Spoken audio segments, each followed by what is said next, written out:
Chapter 965. Making Friends with a Love Rival? Yeah, Tianli, if it weren't for Lin Yi, father wouldn't be this healthy right now. So, this 100 million, even if it's to thank him, what's the harm? Lu Tianyi said.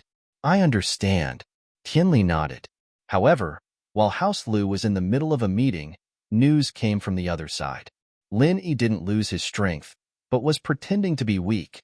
Yu Bide was dead, Uncle Pai was in a vegetative state, and Zhao Qibing's leg was broken. House Lu's couldn't help but look at each other when they heard the news. Lin Yi was at a disadvantage just a moment ago. So how did he turn the situation around in the next instant, turning from passive to active? Plus, wasn't Lin Yi a little too ruthless? He even dared to kill House Yu's Yu Bide, and even Xiao family's Uncle Pai was in a vegetative state?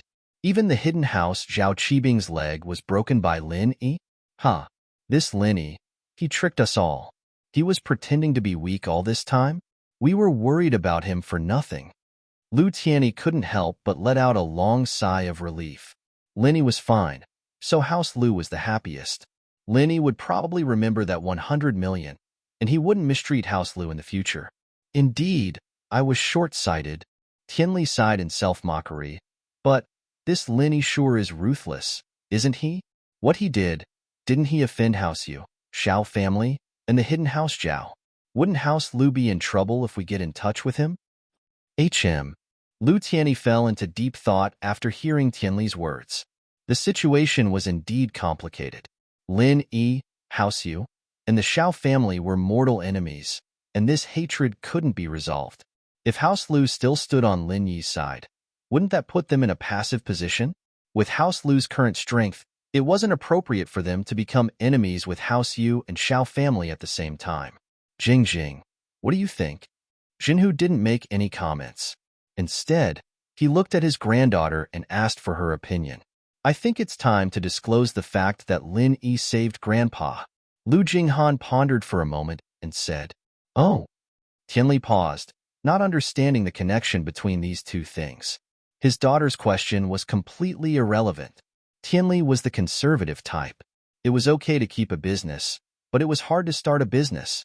Wonderful. Jing, you are indeed the talented daughter of our Lu family. Lu Tianyi suddenly clapped his hands and laughed. Lin Yi is the benefactor of our Lu family. It's only right and proper for us to be close to him. Otherwise, it would be repaying kindness with enmity. We helped Lin Yi for a reason, and even if House Yu and Xiao family knew about it, they wouldn't be able to say anything. I see, Tianli said, understanding dawning on him. That's right, although many of the noble houses do some dirty things behind the scenes, they still care about face and reason on the surface. We, House Lu, are indebted to Lin Yi, and if we don't stand on Lin Yi's side, then we'll be disloyal. Jinhu nodded. Let's do as Jing says. Yes, father. Lu Tianyi and Lu Tianli agreed. Lu Jinghan, on the other hand, didn't look happy or pleased at all. She stood quietly behind Jinhu, but a trace of suspicion flashed across her beautiful eyes. Was this Lin Yi really pretending to be a pig to eat a tiger? Was there something she didn't know about? What a strange person. Lu Jinghan shook her head. She wasn't sure if this 100 million was enough to exchange for Lin Yi's friendship. Lin Yi went to Jindajo for the money after parting ways with Tang Yun, giving him Peng Zhan's account. After Dajo transferred the money, Lin Yi returned to House Chu's villa. The villa's door was already brand new, and the broken parts were repaired, but the cement wasn't dry yet. Peng Zhan didn't go to the company yet, but went to Faubert's room. Lin Yi's injuries were healed, and his strength had returned. Could he cure Faubert?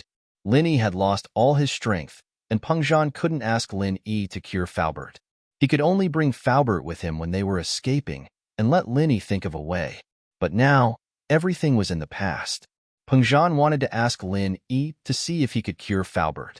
The Miss and Yushu, on the other hand, were sitting on the sofa in the living room, whispering to each other. Why isn't Shield Bro back yet? What's he doing? Yushu looked at the clock in the living room, calculating the time. He's probably going to see Tang Yun. He's not going back home anymore, so he has to go talk to her. Meng Yao knew Lin Yi very well. He treated Tang Yun very well. Oh, I wonder if Tang Yun will be disappointed? Shield Bro's going to be with us again. She'll probably faint from anger when she hears about it. Yushu said excitedly. Shu, don't talk nonsense. Meng Yao spoke up for Tang Yun for the first time. Actually, Tang Yun is very selfless. She can give up everything here and go back home with Lin Yi. This shows that she cares about Lin Yi a lot. Since she was chosen by Lin Yi, then we should accept her when we accept Lin Yi. Oh, then Yao Yao sis, do you accept Tang Yun as Shield Bro's second wife? Yushu asked. What do you mean by second wife? Meng Yao glared at Yushu and frowned. What I mean is, we can all be good friends. At least we won't be at each other's throats like we are now. How can a love rival become good friends? Yushu asked curiously. Who's the love rival? I told you, I don't like Lin Yi. Meng Yao said. Oh, Yao Yao sis, you're lying. Yushu didn't believe it. Okay, then let's say I like Lin Yi. It's just an example. It's not real, Meng Yao said. Meng Yao said, but you like your shield bro too, and you want to be his concubine? Are we rivals in love then? I think so. Yushu shook her head. Then are we good friends? Meng Yao asked again. I think so. Yushu nodded. Then why can't we be friends with Tang Yun? Meng Yao asked again. But, Yao Yao sis, what you said is just an assumption. You said you don't like Lin Yi. It's not real, Yushu said. Yeah, if it's not real, then we aren't love rivals, right? Meng Yao was pleased with herself. She finally got Yushu into it. Oh. Yushu was a little confused. She shook her head. Then be friends with her. I don't care. It's good enough to be a second wife. Chapter 966. Borrow and return, as the saying goes. A palace maid who doesn't want to be an empress isn't a good palace maid. Yushu said. Then why are you still a small wife? Meng Yao was confused after hearing Yushu's words. I'm not done yet. But a wife who doesn't fight for the first wife is a good wife. Yushu added. Hashtag Meng Yao rolled her eyes, speechless. The two were talking when Lin Yi pushed the door open. He saw Meng Yao and Yushu in the living room, but Peng Zhan wasn't there. Uncle Chu left already? No, Daddy's in Faubert's room. Meng Yao shook her head. Lin Yi, you didn't go to school? Oh. Lin Yi was slightly startled, not understanding what the eldest miss was referring to. Actually, Meng Yao wanted to ask Lin Yi if he wanted to see Tang Yun, but Lin Yi didn't understand. She couldn't say it out loud, so she just said, It's nothing. Peng Zhan heard the conversation in the living room and walked out to see Lin Yi. Lin Yi, do you have anything else to do now? No more. Lin Yi shook his head. By the way, Uncle Chu, I've asked Shindajo to transfer 250 million back to your account, but 100 million was borrowed from Lu Tianyi. You have to return it to him. Money's coming in already? Peng Zhan's eyes widened. Yes, I told him that if he didn't give me the money, I would kidnap his son and raise his businesses in the East China Sea. Then, he gave me the money, Lin Yi said casually, as if he was talking about something very ordinary. Peng Zhan was speechless after hearing Lin Yi's words. He could get money like that? This Shindajo is really a coward. Where did the domineering attitude he had when he kidnapped Yao Yao and asked for money go? But now, Peng Zhan understood that the so-called dominance was something that could only be displayed in front of those who had no strength. Just like himself, he didn't know what to do when facing the kidnappers, didn't he, too, not knowing what to do? Shindajo, on the other hand, had probably lost his temper because of Lin Yi's threats. Who asked Haoxiu, Xiao family, and Zhao Qibing to learn from their mistakes. No matter how stupid Shindajo was, he wouldn't go against Lin Yi at this time. Shield bro, you're amazing. How did you get money like this? If you don't like someone, you can just scare them for money. Yushu said excitedly. Shu, don't talk nonsense. Extorting someone is a crime. Meng Yao stopped Shu from continuing. What I'm saying is that Shield Bro specializes in extorting bad guys. Yushu added. It's better to be like that, you bide. Slapping him to death. Meng Yao said. Yao Yao sis, you're even more vicious than me. Yushu exclaimed. Lil Yi, since there's nothing else, can you take a look at Faubert's injury? Peng Zhan waved his hand, telling the two girls to leave Lin Yi alone and asked Lin Yi, Uncle Chu, I came back in a hurry to take a look at Faubert's injury. Lin Yi said, Let's go. We'll go now. Oh, Okay, I'll ask the accountant to transfer the money to Lu Tianyi. Peng Zhan received a notification from the bank and asked Lin Yi. And transfer it. I'll call Lu Tianyi. Lin Yi nodded. Okay, Peng Zhan replied and went to handle the transfer. Lin Yi dialed Lu Tianyi's number. The Lius were having a family meeting and had just come up with a strategy when Lin Yi's call came in. Lu Tianyi quickly picked up. Hello? Miracle Dr. Lin, hello? Mr. Lu, I've used up the money. I'm preparing to transfer it back to your account. Please check when the money arrives.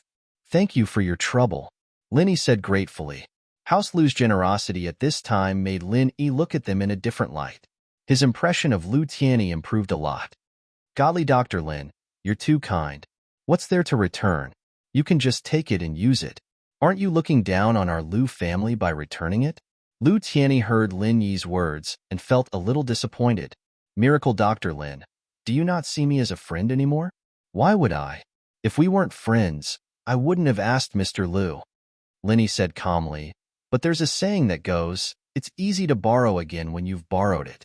If Mr. Lu doesn't want it anymore, I won't dare to ask Mr. Lu again. Is that so? Lu Tianyi hesitated. He smiled bitterly and nodded. All right. Since Miracle Dr. Lin insists, I'll do as you say. Hee, but to thank Mr. Lu for your generosity, I can help you or your friend with a free treatment. Lin Yi naturally wasn't someone who didn't thank others after using them. Naturally, he had to give Lu Tianyi some benefits. How? How can I accept that? Lu Tianyi was flattered and disappointed at the same time. After all, Lin Yi returned the money and promised House Lu a treatment. That meant that he was even with House Lu. This made Lu Tianyi, who wanted to build a good relationship with Lin Yi, fail. Hee, it's nothing. Lin Yi smiled. That's all for now. I still have something to do here. All right, Miracle Dr. Lin. I'll leave you to your work. Lu Tianyi hung up and sighed helplessly. What's wrong, brother? You don't look too happy? Lin Yi already returned the money. What's not good about it? Tianli roughly understood what Lin Yi was talking about. Not only did he return the money, but Lin Yi also promised House Lu something. Why didn't he look too happy? Lin Yi transferred 100 million back to my account. Lu Tianyi smiled bitterly. Plus, Lin Yi promised me that he could give House Lu a free treatment. That's a good thing. Tianli didn't understand what Lu Tianyi was saying. Not only did Lin Yi return the money, he also promised us something good. This is a great thing. Why aren't you happy? Tianli, you've been doing business for so long. You've been making steady profits every year, but you haven't broken through yet. Why is that? Jinhu spoke up. And Jing only went for a year, and the profits doubled. Why is that? Chapter 967. Chapter 965. You're from House Sun? It's your vision, but your vision is still that of a businessman, not an entrepreneur. Jinhu said, businessmen focus on profit when they do business, and if there's a price, there must be a price to pay. Otherwise, it'll be a loss. You, on the other hand, wouldn't do something that's a loss. That's why the family business has been profitable all these years, never losing anything. This is your ability. Tianli, on the other hand, lowered his head in silence, as if he was being taught a lesson. Entrepreneurs, on the other hand, have to look at the long term, not at the short term. Jinhu said, Jing, why don't you tell us what you think about this? Yes, Grandpa. Lu Jinghan nodded slightly and said, Lin Yi returned the money to House Lu and promised us something. This means that Lin Yi doesn't really treat House Lu as a friend, but as a token of gratitude, he's done with House Lu. We may have gotten some benefits for now, but it's not something to be happy about. Did you hear that? Tianli, this is the difference between you and Jing. She can multiply the group's profits in her hands, and you, on the other hand, are just sticking to the rules. Jinhu waved his hand. Forget it, it's too easy to get Lin Yi's friendship with just this. We'll have more chances in the future. I heard that the ranking of the noble houses might change in the upcoming meeting, and it looks like Family Zhao's name is fated to be erased from the list. Yeah, who's next after Family Zhao? Looking at the strength of all the noble houses, House Lu is the weakest. Lu Tianyi said, although we'll be able to maintain our position in the near future, who knows what will happen in the future? Lin Yi, naturally, didn't have the time to think about House Lu's loss. He'd already followed Pengzhan to Faubert's room. At this moment, Faubert was lying quietly on the hospital bed, motionless. His body was still full of silver needles, which were inserted by Lin Yi before. Lin Yi quickly checked Faubert's physical condition and found that it had not deteriorated, so he could not help but breathe a sigh of relief. "How is it? Can you save him?" Pengzhan asked anxiously. "Sure." Lin Yi nodded and said, "Let Yao Yao and Shu stay in the living room and alert me at any time. If there's an intruder, let me know immediately." "All right." Pengzhan didn't dare to delay and quickly walked out of the room to order Meng Yao and Yu Shu. He knew that Lin Yi was going to use his unique method to heal Faubert, so he didn't dare to disturb him and quietly left the room, closing the door for Lin Yi. Lin Yi didn't plan to heal Faubert in one day. Although on the surface, the enemies seemed to have calmed down after being beaten up by Lin Yi, but there was no guarantee that there would still be people who would do something desperate. So, Lin Yi planned to heal Faubert in a few days, so that he could recover quickly after his energy loss. After all, even if Faubert was healed, he would still be a cripple, so Lin Yi wasn't in a hurry. After all, physical practitioners were different from spiritual practitioners. Lin Yi could only heal Faubert's injuries to the most basic state, but he couldn't let him recover his strength. This was because physical practitioners trained the body, and Lin Yi couldn't train for him. Lin Yi activated the art of dragon mastery and started to heal Faubert's meridians. The energy in Lin Yi's body was continuously transferred to Faubert's body, quickly healing his damaged organs. Lin Yi planned to heal Faubert's internal injuries first, then his external injuries. Once the internal injuries were healed, Faubert could wake up. As for whether he could get off the bed or not, it wasn't too important. Half an hour later, Lin Yi let out a long breath. Healing Faubert's damaged organs cost Lin Yi a third of his energy. When he healed Faubert, Lin Yi didn't hold back like when he healed Lu Buojia. He completely healed Faubert's organs. Faubert had been lying on the bed for a long time. Once his organs were healed, he slowly woke up. Seeing Lin Yi in front of the bed, he was slightly stunned and said anxiously, "Mr. Lin, hurry up and save Miss and Shu. They were captured." "Heh, I've already saved them." Lin Yi smiled. He didn't expect Faubert to be so loyal, sacrificing himself for Yao Yao and Shu, and the first thing he said after he woke up was to ask him to save them. Phew. Faubert let out a long breath. That's good. That's good. "Mr. Lin, you saved me?" "Yes, it must be. I'm asking the obvious." "Thank you." "Heh, Faubert, you're treating me like an outsider. We're not strangers, and you got injured because of Yao Yao and Shu. How can I not care?" Lin Yi smiled indifferently. He didn't think that healing Faubert was a credit. "I can't thank you enough." Faubert nodded. "Oh right, Mr. Lin. Call me Little E. That's what Uncle Chu calls me." Lin Yi interrupted Faubert. "That's fine. I'll call you Little E then." Faubert hesitated and agreed. "Little E, I've always been curious. Your pure energy can actually be used to heal others. You have to know that only disciples of the same sect can use their pure energy with each other. If you're not from the same sect, not only will your pure energy not benefit others, it will also cause harm." "I know that, but I'm a bit special." Lin Yi naturally knew what Faubert was talking about. Different types of pure energy entering a spiritual practitioner's body would require more pure energy to refine, or else it would be life-threatening. This was also why Lin Yi didn't use the art of dragon mastery and sent his energy into Yao Wang's body. Not only could his pure energy not be used by Yao Wang, but it could also severely injure him. You're from House Sun?" Faubert hesitated and asked. "House Sun? Which House Sun?" Lin Yi paused. "Aren't you?"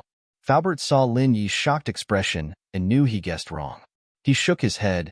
"Yes, House Sun can't heal so many people at once. Their pure energy can only be used by one or a few people." "What do you mean?" Lin Yi was a bit interested. "Faubert, you mean that this House Sun has the same ability as me?" It was the first time Lin Yi heard of a house that had the same ability as him, using pure energy to heal others. Chapter 968. A crazy idea. This House Sun is the so-called healing house? Linny asked. Yes, the Sun family is still one of the 4 big aristocratic families and 5 small aristocratic families. The children of the Sun family can also be said to be inner force cultivators, but they are not good at fighting with others. The true chi in their bodies can only be used to heal others or improve their skills. Uncle Fu nodded and said, but most of the Sun family's children can only heal one person in their lifetime before they break through the first level of their family's secret art. Once the true chi in their body is assimilated by someone else, it can no longer be changed. Unless he breaks through to the second level, he will be able to heal 2 people, and so on. Currently, the head of the Sun clan can only heal 4 people. However, he has already used up 3 spots, and there is only 1 left. Oh. Linny found Faubert's words strange. House Sun's cultivation method was similar to his, but completely different. They had to spend a lot of effort to break through to the next stage in order to heal 1 more person, but he was only at the first stage of the art of dragon mastery, and his energy was omnipotent. Therefore, the descendants of the Sun family are the targets that all the aristocratic families want to rope in through marriage. Which aristocratic family doesn't want a life-saving trump card? Faubert's face turned gloomy at this point. Forget it. Let's not talk about this. You probably have nothing to do with House Sun anymore. Of course, my surname is Lin, not Sunday, Linny nodded. But Faubert, you seem to have something to say? You seem to have a deep connection with this House Sun? Lily, there are some things I've never mentioned to Mr. Chu. Because he's not a person of the Jianghu, I don't want him to worry about these things. Faubert sighed. But you're a person of the Jianghu. Just think of it as me nagging you because I'm old. Since you've heard it, then forget it. I think this is all I'll be for the rest of my life. It's impossible for me to recover my strength. Now that I've told you these things in my heart, I can be at ease and be an old housekeeper. Faubert, go ahead. Linny could tell from the start that Li Fu was a man with a story. There were many times when he saw Linny that Li Fu wanted to say something, but didn't. Now that he was injured, he knew that he couldn't recover his strength. He was depressed and wanted to talk to someone, and Linny was a good listener. Lily, you guessed right, my wife is from House Sun. At this point, Uncle Fu's murky eyes seemed to flash with a glimmer of light, as if he had returned to his younger days. And my real name is not Li Fu. Lin E didn't expect Faubert's wife to be from House Sunday then before. There's no need to talk about my previous identity. Failure. Faubert sighed. That was 20 years ago. At that time, I was proud of myself. As the young head, I had the strength of a peak late-phase mystic class. I could be said to be one of the best in all the sections. I married a woman from House Sun, and with her help, I broke through to Earth class. I was young and successful. What? You're in Earth class? Lin Yi's eyes widened as he looked at Faubert in disbelief. Faubert was an Earth class, but he was only a Golden class before. An Earth class early-phase spiritual practitioner. Uncle Fu nodded his head with a hint of pride in his eyes. However, he soon let out a bitter sigh. But a disaster has befallen us. Our sect has been destroyed. My wife has been killed. My daughter has gone missing, and the sect's treasures have been stolen. I don't even know who the enemy is. What? Linny couldn't be more shocked. If it weren't for the fact that he'd known Faubert for so long and knew that he wouldn't lie so easily, Linny would have thought that Faubert was making up a story. I've hidden my identity for so many years, investigating the truth of the matter in secret. But there's no news. These years, my desire for revenge has faded. Seeing Miss Chu is like seeing my own daughter, so I took care of her with all my heart. It can be said that I've found some comfort. Faubert sighed. Isn't it a little strange? Linny nodded without hesitation. So you're a spiritual practitioner? After my meridians were damaged, I hid my identity and trained in physical arts again. At that time, I only wanted to stand at the peak again, to avenge my wife and daughter and my sect. But now, I don't even know who the enemy is, not to mention revenge. Faubert shook his head and said, I'm telling you because it's uncomfortable to keep it in my heart. Just treat it as a story. After listening to it, it'll be over. Faubert didn't expect Linny to help him with anything. These secrets had been kept in his heart for so long that it made him feel a little depressed. Now that he had said it, he was relieved. Linny knew that Faubert didn't speak in detail. There were many details that he didn't mention. He only roughly described his past. But although Linny was puzzled, it wasn't good for him to ask. After all, these were the scars in Faubert's heart.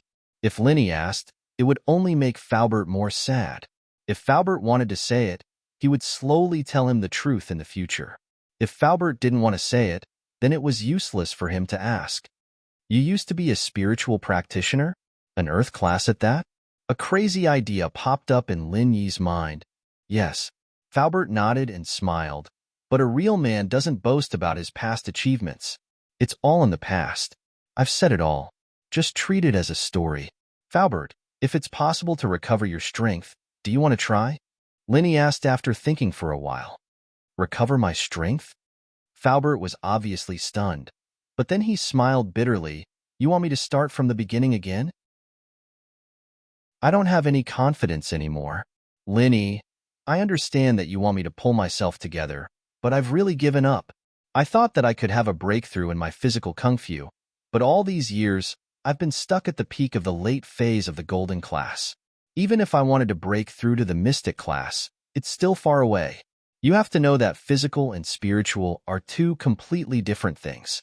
The higher you go, the harder it is to break through. Haha, I'm talking about the spiritual style. Linny smiled and said, Spiritual style?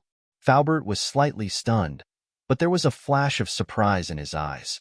He then said with some uncertainty, You mean, you can help me practice spiritual kung fu again? But my meridians, I can repair them. Linny nodded and said with certainty. Chapter 969. Creating an earth class. If his own meridians could be repaired, then Faubert's meridians could definitely be repaired as well. His own energy was omnipotent, and Linny believed that it wouldn't be difficult to do so. It was just a matter of time. As long as he didn't use up all the energy in his body every time, he'd be able to recover his strength in a short period of time, and his enemies wouldn't be able to take advantage of him. But after he repaired Faubert's meridians, Linny wasn't sure if Faubert would still be able to practice inner chi again. But no matter what, as soon as this idea came to his mind, Linny couldn't help but want to test it out. If Faubert's strength was restored, then Linny would have an earth class by his side. Just thinking about it was enough to make Linny excited. You're saying you can repair meridians?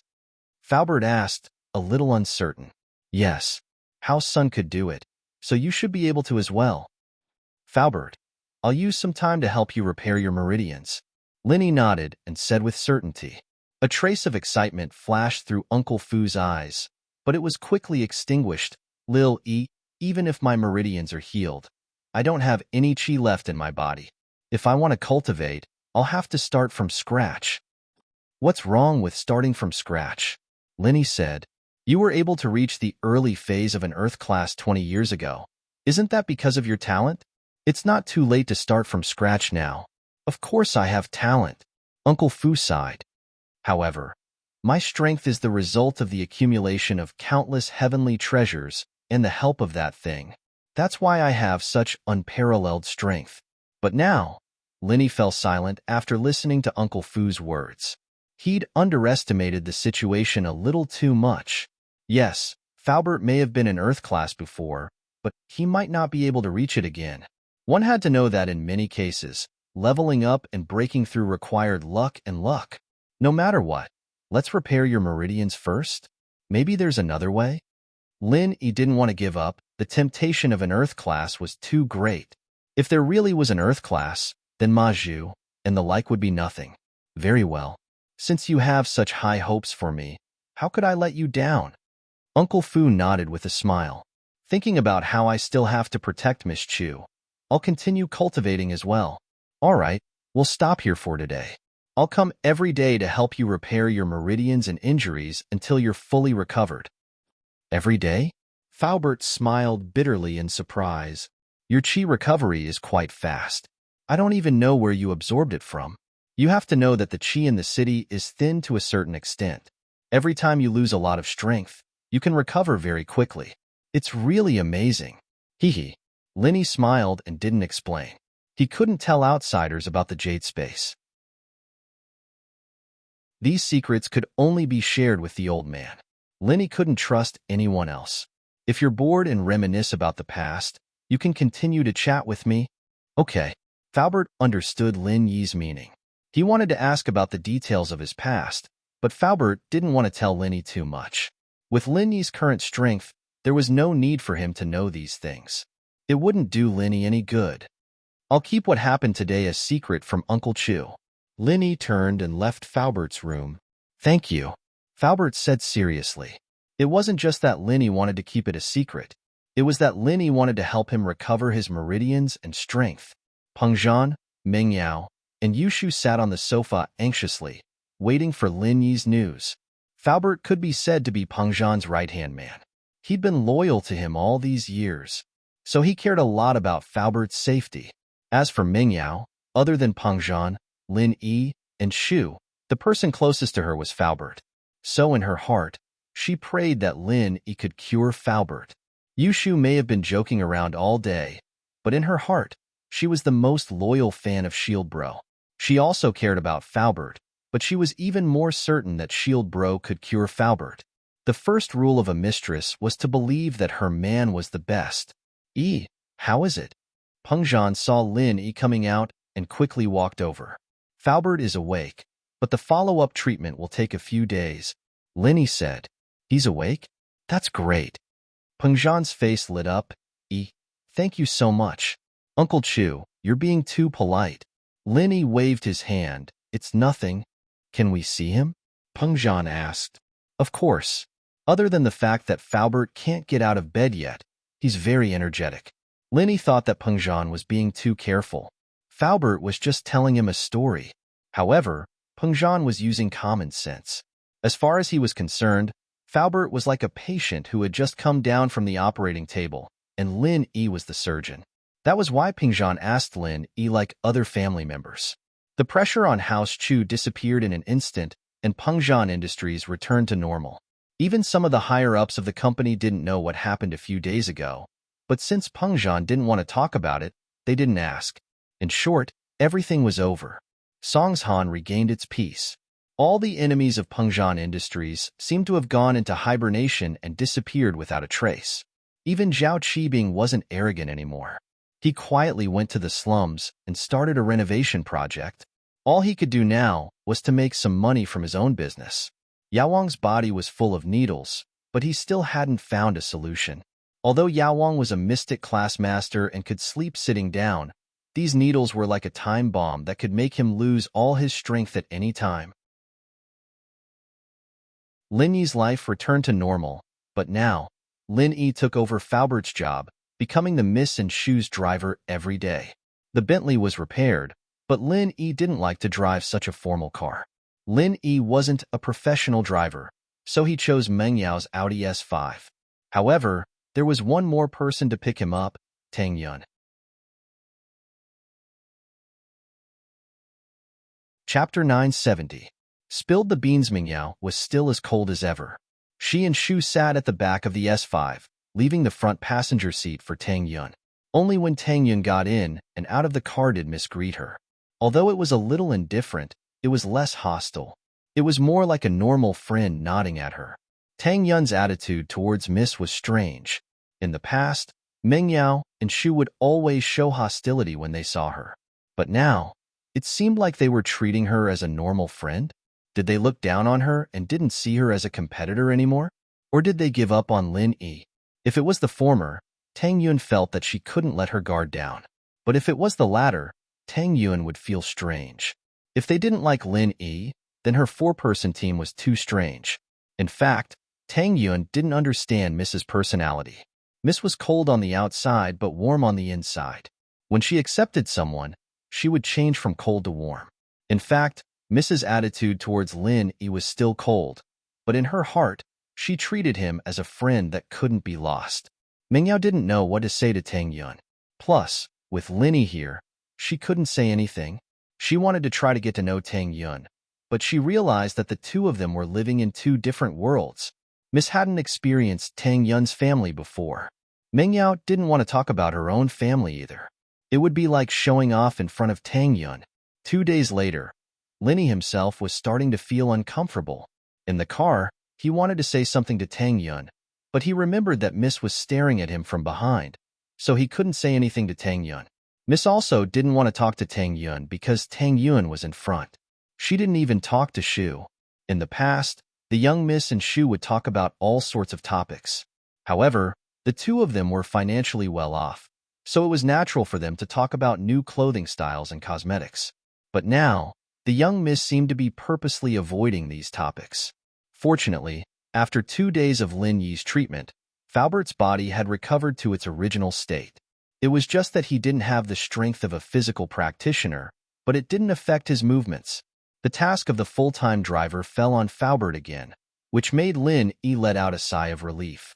On the highway from Yinjing to Songshan, a black Audi with a special license plate was speeding along. In the car, a middle-aged man and a young girl were talking. These two were Feng Tianlong and Xiao Xiao, father and daughter. I won't go there again. Unhappiness was written all over Xiao Xiao's face. We've wasted so much time, and we haven't gotten any results yet. How many more months do I have left? Xiao Xiao, you should believe in the current medical technology. Look, this is the report when you first came to Yinjing, and this is the report when we left. Your condition has obviously improved. Tianlong pointed at the report. Better? Did they cure him? All they do is make me draw blood every day, and that's it? Xiao Xiao pouted. I even had a relapse in the middle of the journey. If it weren't for Lin Yi, I'd be dead already. Lin Yi. Tianlong's eyes narrowed when he heard the name. As one of the most secretive intelligence departments, Feng Tianlong knew everything that happened in Songshan City. Lin Yi was up against the bastard of House Yu, Xiao family, and House Zhao. Although Yu Bide and Uncle Pai's death had nothing to do with Lin Yi, it was still Lin Yi's fault. His grudge with House Yu, Xiao family, and House Zhao was now set in stone. What interested Tianlong the most was that Lin Yi was able to recover and regain his strength so quickly after being heavily injured, and so was the dog beside him. That meant that there had to be a very powerful medical expert by Lin Yi's side. Tianlong's information was naturally the most comprehensive and detailed, but he still couldn't find out who it was that healed Lin Yi and helped him regain his strength. Lin Yi had gone to Xuemin's house once during this time, but it was only after his injuries had healed. The possibility of it being Xuemin wasn't high. Tianlong had guessed that this person was Xuemin, and the reason he came back to Songshan with Xiao Xiao was to see Xuemin and ask him for a pill of life extension and toxin cleansing. He wanted to see if it could cure Xiao Xiao's illness, but after this incident, Tianlong felt that the pill of life extension and toxin cleansing didn't seem to be made by Xuemin. If Xuemin could make these miraculous medicines, he would have done it a long time ago. Why would he wait until now? Plus, why did everything that had to do with Lin Yi become so strange and mysterious? Lin Yi's figure had appeared at the auction as well. Lin Yi had helped his team on a mission before, but Lin Yi was an external helper at the time, and his identity was kept a secret. Tianlong knew the rules, and he didn't ask too much about Lin Yi. But now, for his daughter, Tianlong had no choice but to ask Lin Yi about some things. Plus, there was another meaning to this. His daughter seemed to like Lin Yi. Did it happen when you were in Yinjing? Why didn't I know about it? Tianlong turned to his daughter. Why didn't you tell me about something this big? It's not that big. I was just taking a shower when I suddenly fainted. Luckily, Lin Yi found me in time, and I don't know how he did it, but I recovered pretty quickly. Xiao Xiao didn't want her father to worry, and it wasn't a big deal. She was fine, wasn't she? So she didn't say anything. You were taking a shower, and Lin Yi was beside you? Tianlong blinked. Wow. Xiao Xiao realized that she'd spilled the beans, and her face reddened, a little embarrassed. No, I just, it's not what you think. It was the first time Xiao Xiao was rambling in front of her father, like a child who'd done something wrong. She waved her hands around, not even knowing what she was saying.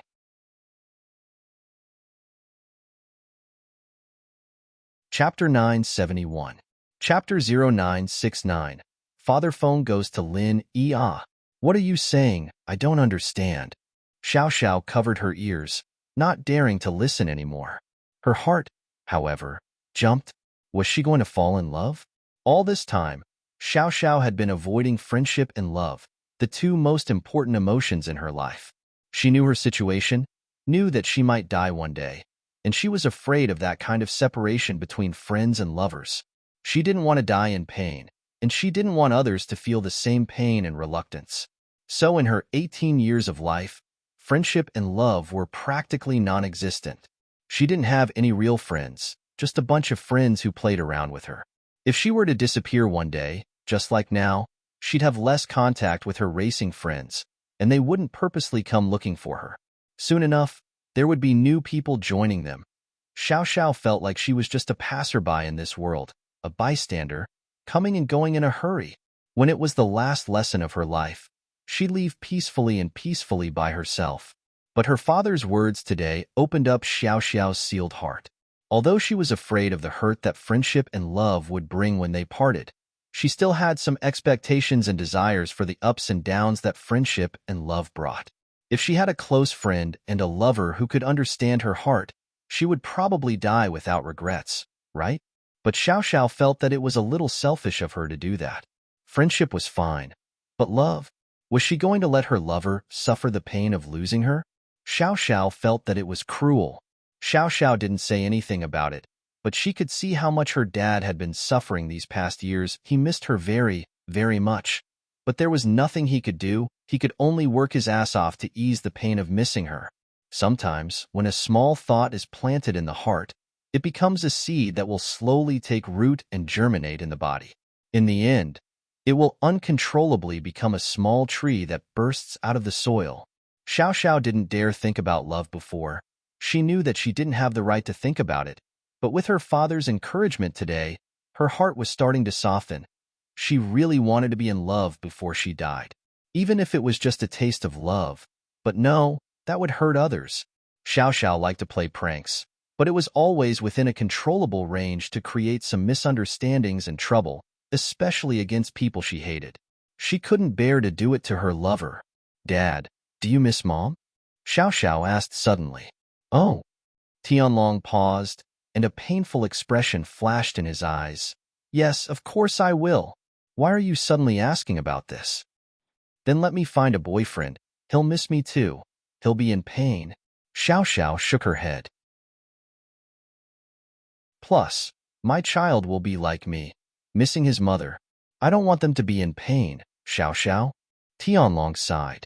How could he not understand his daughter's thoughts? However, his daughter's thoughts made him even more determined to have a chat with Lin Yi. "Haha, don't worry about me, Dad. I'm doing pretty well right now. As long as you don't take me to see a doctor, I'll live a happy life."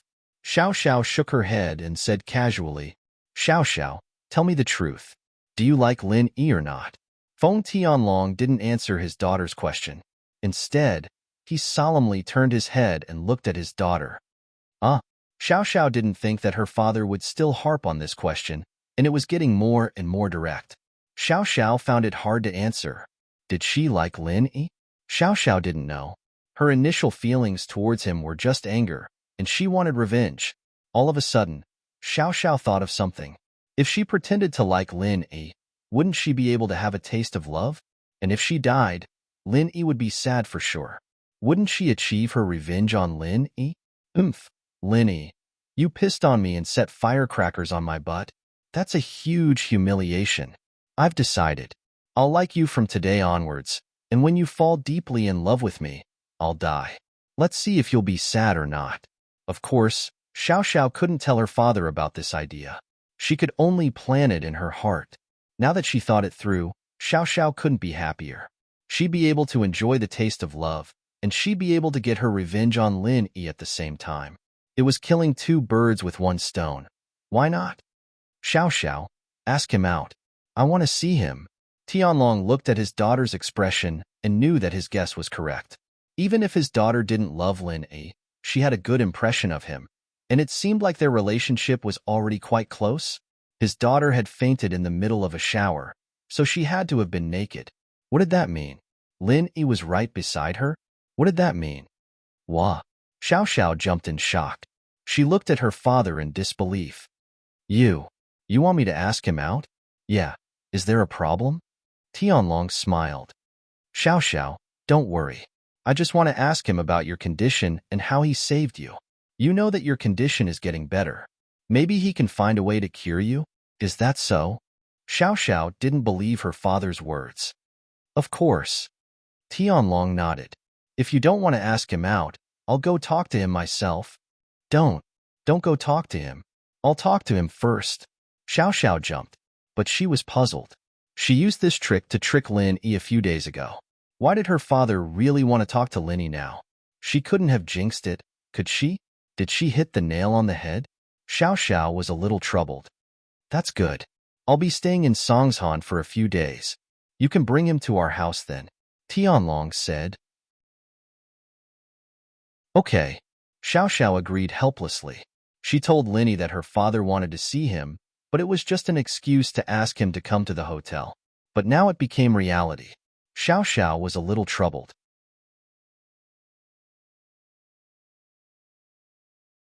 Chapter 972. Xiao Xiao has a date during lunch break. Lin Yi and Tang Yun were having lunch in the cafeteria when Xiao Xiao called. Lin Yi couldn't help but frown as he looked at the caller ID.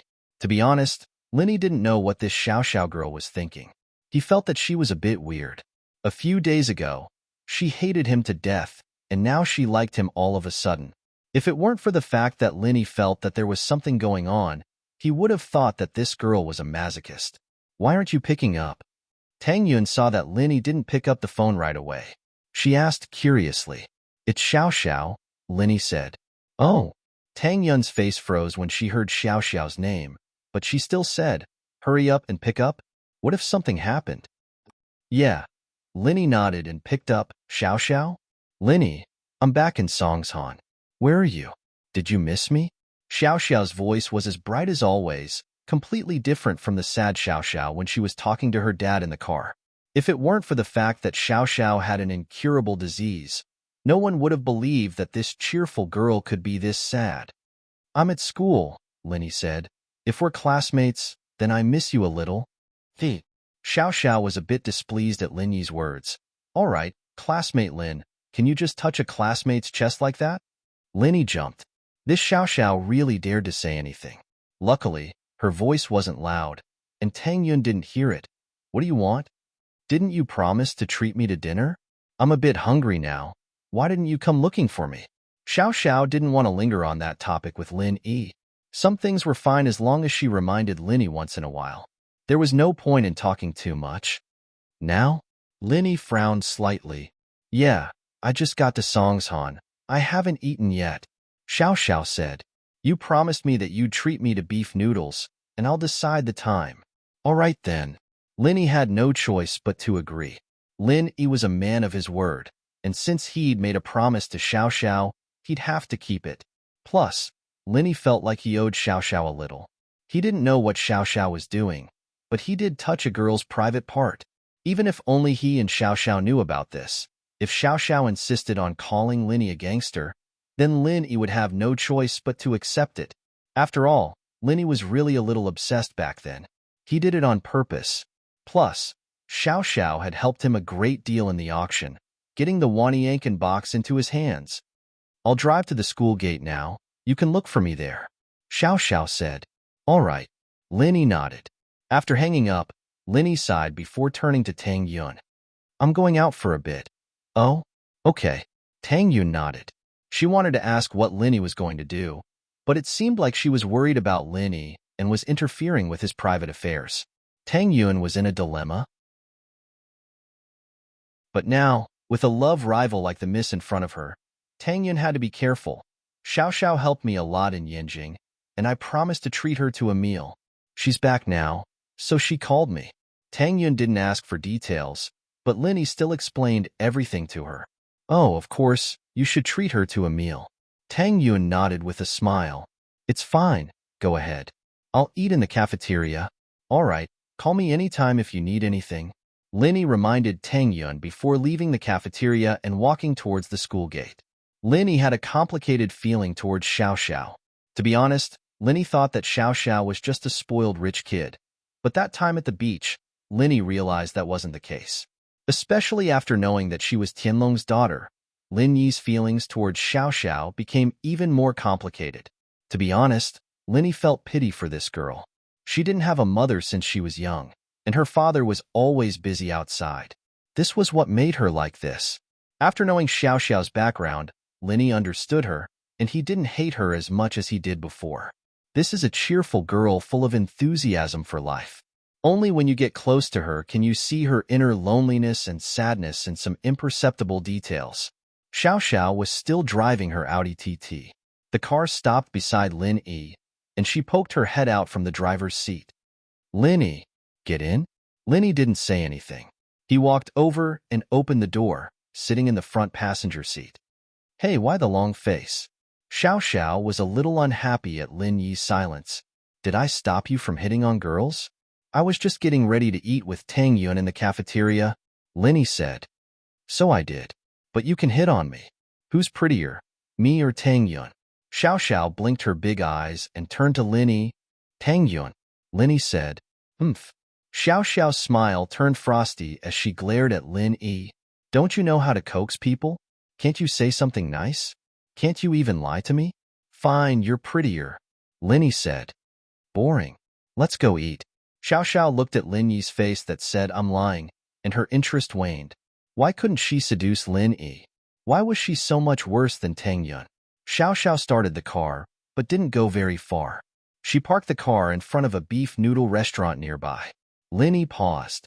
He didn't think that Xiao Xiao would bring him to a place like this.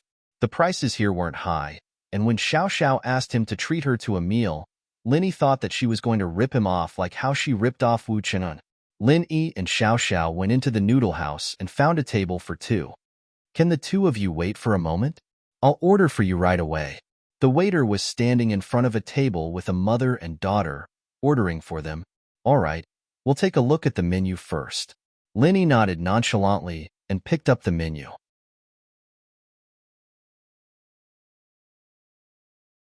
Chapter 973. Eating a bowl of noodles, of course. The waiter nodded. He could see that the living conditions of the mother and daughter were not very good. It could be seen from their clothes. They were all old clothes that were out of season. Nowadays, few people in the city wore such simple clothes. Xiaoxi, can we just have one bowl? I can't eat that much. This bowl of noodles looks like a lot, the mother said to a 15 or 16-year-old girl beside her.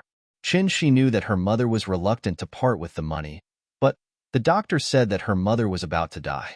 Coming here to eat beef noodles was her wish. Although she was frugal, she still gritted her teeth and said, just 2 bowls? Child, isn't it a waste? The mother interrupted she and said to the waiter, just 1 bowl. How much is it? Hello, a bowl of beef noodles. You spent a total of 15 kuai. The waiter sympathized with the mother and daughter, but he was also a part-time worker. His living conditions weren't much better than theirs, and he couldn't just give them a bowl of noodles. That would only make the boss deduct it from his salary. When the mother heard that a bowl of noodles cost 15 kuai, she looked distressed. Shi, on the other hand, took out a stack of bills from her pocket, counted out 15 kuai, and gave it to the waiter. The waiter knew that it was not easy for the mother and daughter to earn this money, but he had no other way. He could only look at them sympathetically. He was going to secretly instruct the kitchen to make more noodles for them. This was the only thing he could do. Xiaoxi, it's not easy for you to make money, and you still have to treat my illness. In the future, let's not waste it. Chunxi's mother said softly, 15 kuai, how many noodles can we buy? It's enough for us to eat for many days. Mom, today is my birthday. I said I'll make the decision. Chunxi interrupted her mother and said with a smile, after today, I'll be 16, an adult. I'll definitely make a lot of money in the future and take you out to eat every day. Haha, okay. Mom will wait for you. The mother sighed in her heart. She didn't know if she could hold on until that day. Seeing that her daughter had grown up, she felt more at ease when she left. This noodle shop was an old one in the neighborhood. It had been open for a few years. When Shi was young, she and her mother would pass by here, and they would look at the customers with envy. At that time, her mother would always tell Shi that when she made money in the future, she would bring Shi here to eat noodles. In the blink of an eye, Shi had grown up, But her mother was found to have cancer. All of a sudden, Chen Shi's family, which wasn't well off to begin with, became strapped for cash. Her mother couldn't do her job anymore, so she could only rely on Chen Shi to pick up waste paper and drink bottles after school. Today was Chen Shi's 16th birthday, but Chen Shi wasn't happy at all, because just a few days ago, when her mother went to the hospital for a checkup, the doctor told her that her mother only had 1 or 2 months left and told her to prepare for her funeral.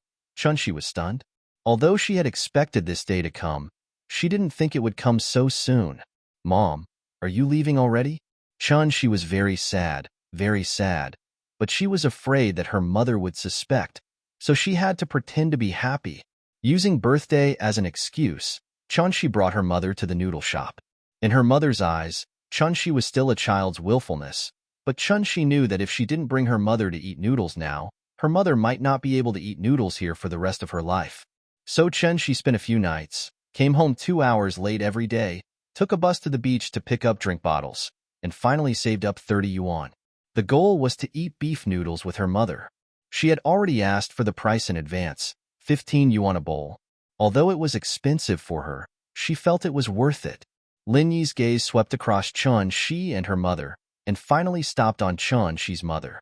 She was a haggard and slightly sick woman, although she had been tortured by the disease, but it could be seen that she must have been very beautiful when she was young. But, in Lin Yi's eyes, she probably didn't have long to live. As for the specific reason, Lin Yi didn't know. Without further examination, Lin Yi didn't know what illness she had. The girl called Chen Shi was very pretty, probably like her mother when she was young. Although she was only 16, she was already very beautiful. Although her clothes were simple, they were very clean and tidy. This made Lin Yi think of Tang Yun, and it made his heart skip a beat. Lin Yi frowned. He didn't know when, but it seemed like he wasn't so cold anymore. Like he liked to meddle in other people's business? Was it the environment here that changed him? Lin Yi realized that he had indeed left those bloody days far behind. He was starting to blend into this environment, and he even liked it here. The waiter walked over, and Lin Yi retracted his gaze and looked at Xiao Xiao. Xiao Xiao's eyes had been on the mother and daughter the whole time, evidently feeling a little emotional as well. "Hello, would you two like to order now?" the waiter asked. "We want a bowl of beef noodles too." Xiao Xiao didn't wait for Lin Yi to speak. She got the idea from the mother and daughter.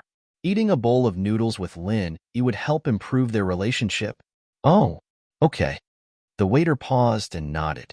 It wasn't unusual for a couple to share a bowl of noodles, but it was just a coincidence that the mother and daughter had ordered a bowl of noodles, and Xiao Xiao had ordered a bowl of noodles as well. "Just one bowl? You're not eating?"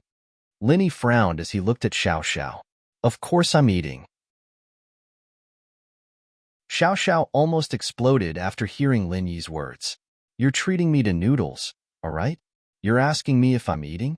Why would I ask you to treat me if I'm not eating?" "Oh, 2 bowls then," Lin Yi said faintly to the waiter. "Yes, sir." The waiter smiled. It seemed that either Lin Yi didn't know how to flirt, or Xiao Xiao was overthinking things. These two might not be a couple. They might be a girl chasing a guy. Xiao Xiao was a little unhappy. "I can't eat. The noodles here are too big." "Then tell him to put less," Lin Yi said. "Am I stupid?" Xiao Xiao was so angry that she didn't say anything. She waved at the waiter angrily, telling him to leave.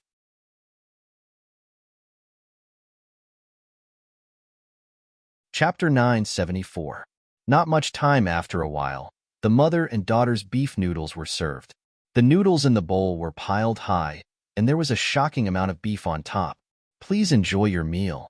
The waiter placed 2 pairs of chopsticks in front of Chen Shi and her daughter's table, then quietly retreated. "The noodles here are so good. No wonder it's so expensive." The mother looked at the beef noodles in surprise. "This is enough for the 2 of us." "Yeah." Chen Shi smiled bitterly inwardly. The waiter must have asked the kitchen to make this for them, right? After all, there weren't many customers right now, but when Chen Shi came for inspection, she checked the amount of noodles. How could there be so much? Now it was more than half. There were a lot more pieces of beef, too. This bowl of noodles probably cost 15 kwai. Chen Shi looked at the busy waiter gratefully and passed the chopsticks to her mother. "Mom, Let's eat. Sure. Eat. You eat first. The mother looked at Chun-Shi lovingly. It's so good. Chun-Shi knew that her mother wouldn't eat if she didn't, so she took a bite and pushed the noodles to her mother. It was really, really good, but the more Chun-Shi liked it, the more she didn't want to eat it. She wanted to save it for her mother. She could eat it whenever she wanted. She still had time to grow, but her mother. No wonder there's so many people here. It's really good. Chun-Shi's mother nodded in satisfaction after taking a bite. You're still growing. Eat more meat. Mom, you eat too. Chun-Shi didn't want to eat it, so she put a small piece of beef in her mouth and a big piece of beef in her mother's mouth. Look, there's a lot of noodles here, isn't there? Xiao Xiao pointed at the mother and daughter as she spoke to Lin Yi. Are you really dumb, or are you just pretending? Lin Yi asked. Xiao Xiao almost jumped on the table and stepped on Lin Yi. Why were you so mean to me? Yushu always asked stupid questions. Why didn't you ask her if she was really dumb or just pretending? Xiao Xiao, what are you trying to do? Why do I feel like something's wrong with you? Lin Yi looked at Xiao Xiao. What's wrong with me? I don't want to do anything. I told you. I like you. I want to pursue you. Xiao Xiao said. Lin Yi shook his head. There was nothing he could do if Xiao Xiao didn't want to tell the truth.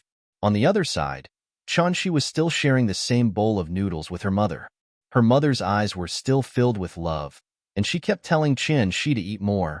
But the more it was like this, the sadder Chun-Shi felt. Tears flowed down uncontrollably. She was afraid that her mother would see it, so she quickly stood up and ran in the direction of the bathroom. As she walked, she said, I'm going to the bathroom, Mom. You eat first? Why is she crying? Xiao Xiao was paying attention to Chun-Shi's every move. She was confused when she saw Chun-Shi crying. Her mother is dying, Lin Yi said faintly. What? Xiao Xiao almost stood up from her seat. You're saying that her mom's dying? Are you serious? Look at her mother's face. It's obvious that she's dying. She probably doesn't have much time left, Lin Yi said. You can tell that her mother doesn't have much time left with just one look. Xiao Xiao didn't believe it. Bian Ke saw Kai Huan Gong and left. That's the same logic. Lin Yi said. Sometimes, you can tell how long someone has left with just one look. Then how long do you think I have left? Xiao Xiao's heart skipped a beat. She didn't show it on her face, but she was really nervous inside. You? I can't tell that you're dying. Lin Yi thought that Xiao Xiao was joking, so he didn't mind. Oh. Xiao Xiao was a little disappointed that Lin Yi didn't take her seriously at all.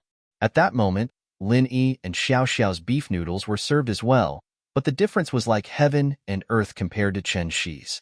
2 bowls here was about the same amount as 1 bowl. See? Is 1 bowl enough? Lin Yi smiled. It's enough. I don't eat much. Xiao Xiao said stubbornly. Who ate so much that they couldn't even walk? Lin Yi couldn't help but think of the time Xiao Xiao ate seafood in Yanjing. She was so full she was like a crab, walking sideways. That's because I wanted to eat that iron fist wu por. Xiao Xiao blushed. As the two were talking, something happened to Chun-Shi. Chun-Shi was afraid that her mother would see her crying, so she wanted to go to the bathroom quickly. She didn't know that as soon as she got up, she bumped into a customer who had just entered the noodle house. The customer was lighting a cigarette with a lighter, and Chun-Shi turned around and knocked the lighter in his hand to the ground. Motherf asterisk her, little girl, don't you have eyes? Do you even know how to walk? The man was furious when Chun-Shi knocked the lighter to the ground. I'm sorry. Chun-Shi jumped and quickly bent down to pick up the lighter. I'm returning it to you. I'm really sorry. I didn't do it on purpose. Sorry? You're just sorry? Do you know what brand this lighter is? Zippo. You dropped the paint on it. Can you afford it? The man grinned and glared at Chun-Shi.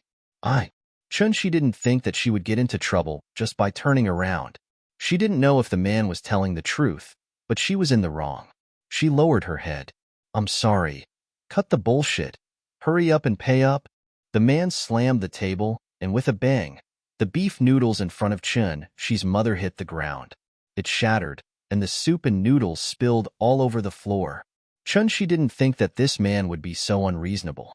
She had already apologized, and not only did he not accept it, he even knocked over her beef noodles. This was the noodles she had spent a lot of effort to buy for her mother. Thinking of this, Chun-Shi couldn't help but cry. I'm sorry, big bro. The child doesn't know any better. How much is the lighter? I'll pay you. Chun-Shi's mother didn't think that this would happen. The mother and daughter were happily eating noodles, and now they were in trouble. 5,000. The man humphed coldly.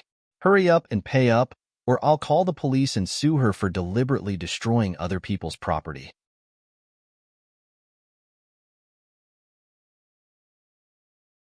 Chapter 975. Chapter 973. Xiao Xiao's idea. What did you think? This is Zippo, an international brand. Have you ever seen it on TV? This brand of lighter is used in movies. The man raised his lighter and shouted, but isn't this lighter fine? It doesn't have to be 5,000, right? Chun-Shi's mother asked carefully, her eyes filled with shock. Fine? How am I supposed to use it if the paint is peeling off? I'm a high-class person, living in the upper class. How can I take a lighter that's peeling off? The man humphed coldly, slamming the lighter on the table beside the mother and daughter. If you can use it, I'll give it to you. Hurry up and give me 5,000. Don't bullshit. There weren't many customers in the restaurant at this time, because it was already 1 in the afternoon when Lin Yi saw Xiao Xiao. It was just past lunchtime. But even if there were customers here, who would care about this?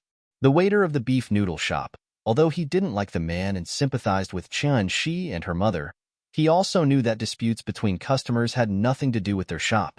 At this time, the best choice was not to interfere. Xiao Xiao frowned, thinking that this man was really despicable. She had always sympathized with Chun-Shi. She lost her mother when she was young, and now Chun-Shi was about to lose her mother as well. This made Xiao Xiao feel like they were in the same boat, and she couldn't help but like Chun-Shi. Now that this man was making things difficult for the mother and daughter, she was furious. And so Xiao Xiao stood up, and before the man could react, she grabbed the lighter from the table. Let me see, what kind of lighter is worth 5,000? Who are you? Mind your own business. The man frowned, not expecting someone to suddenly appear out of nowhere. But seeing how fashionable Xiao Xiao was, he didn't dare mess with her. After all, he only picked on people who were easy to bully. As far as I know, Zippo is an international brand, but the price ranges from high to low.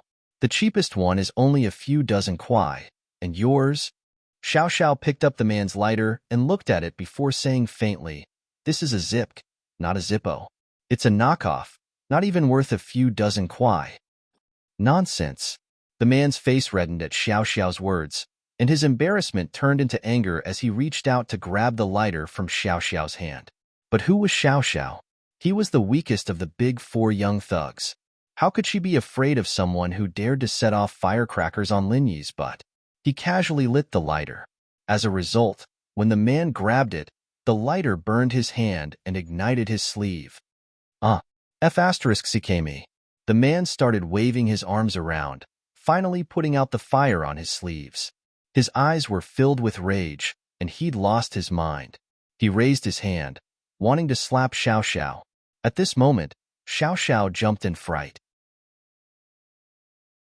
But what she was thinking was, could Lin Yi save her? Lin Yi, naturally, wouldn't let Xiao Xiao get bullied. The next moment, the man's hand was grabbed tightly by Lin Yi. You, let go of me.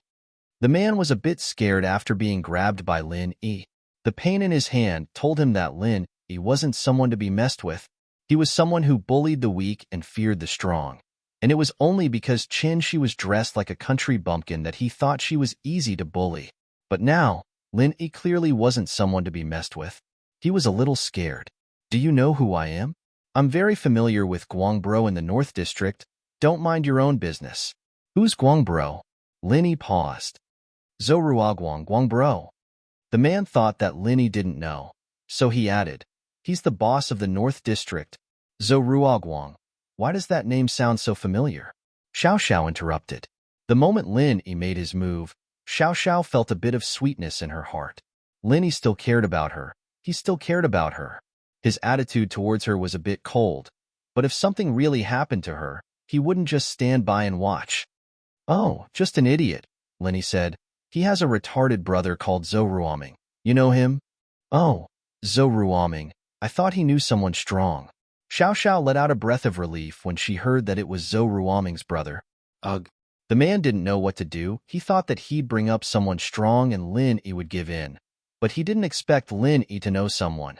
Who else do you know? If you don't know anyone, then you can leave. Lin Yi let go of the man's hand, not caring about him at all. The man hesitated for a moment before running out of the beef noodle shop. Evidently, he felt that he was no match for Lin Yi, and it was best to run away. Thank you guys so much.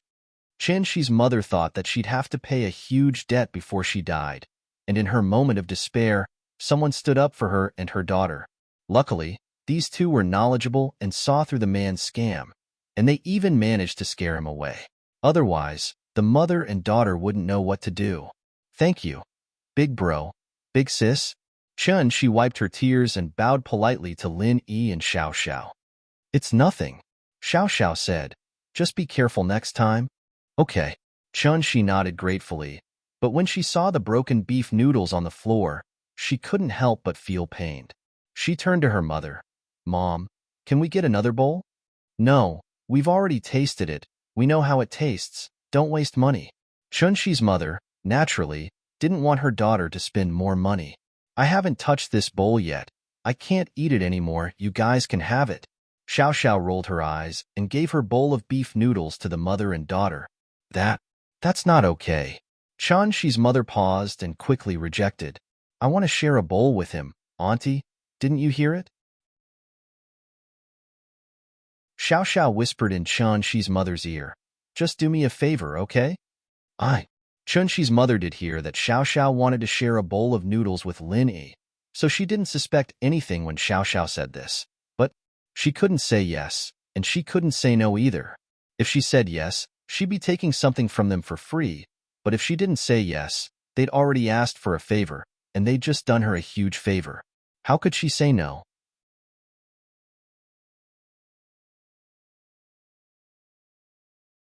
Chapter 976. Teeth clenching. Lin Yi didn't know whether to laugh or cry. Xiao Xiao's actions made it hard for Lin Yi to decide if he should support her or oppose her. He could say that she was trying so hard to have a bowl of noodles with him, but her actions were just in the nick of time, and he couldn't stop her from helping someone else, could he? Lin Yi could only chalk it up to coincidence. Looking at the smiling Xiao Xiao in front of him, Lin Yi waved at the waiter faintly. Waiter, please bring me another bowl. Yes, sir. The waiter was just cleaning up the broken bowls when he heard Lin Yi's words. What do you want an empty bowl for? Xiao Xiao blinked. I'll give you half of the beef noodles. Lin Yi took the empty bowl the waiter handed him and started using his chopsticks to put the beef noodles into the empty bowl. Xiao Xiao glared at Lin Yi, her eyes watery. She was on the verge of tears. She'd finally found a chance to eat noodles with Lin Yi just now, and she'd almost died from happiness. But now Lin Yi was giving her another empty bowl. Lin Yi didn't pay attention to her, giving her half of his beef noodles before lowering his head and eating first. Xiao Xiao stuck her chopsticks in the bowl as if she had a deep grudge against the beef noodles, gritting her teeth and shoving the noodles into her mouth like a hungry wolf. You're that hungry? Should we order another bowl then? Lin Yi couldn't help but smile as he looked at Xiao Xiao. No. Xiao Xiao shook her head and looked at Lin Yi hatefully. I'm not eating with you anymore. You're a bully. Ugh.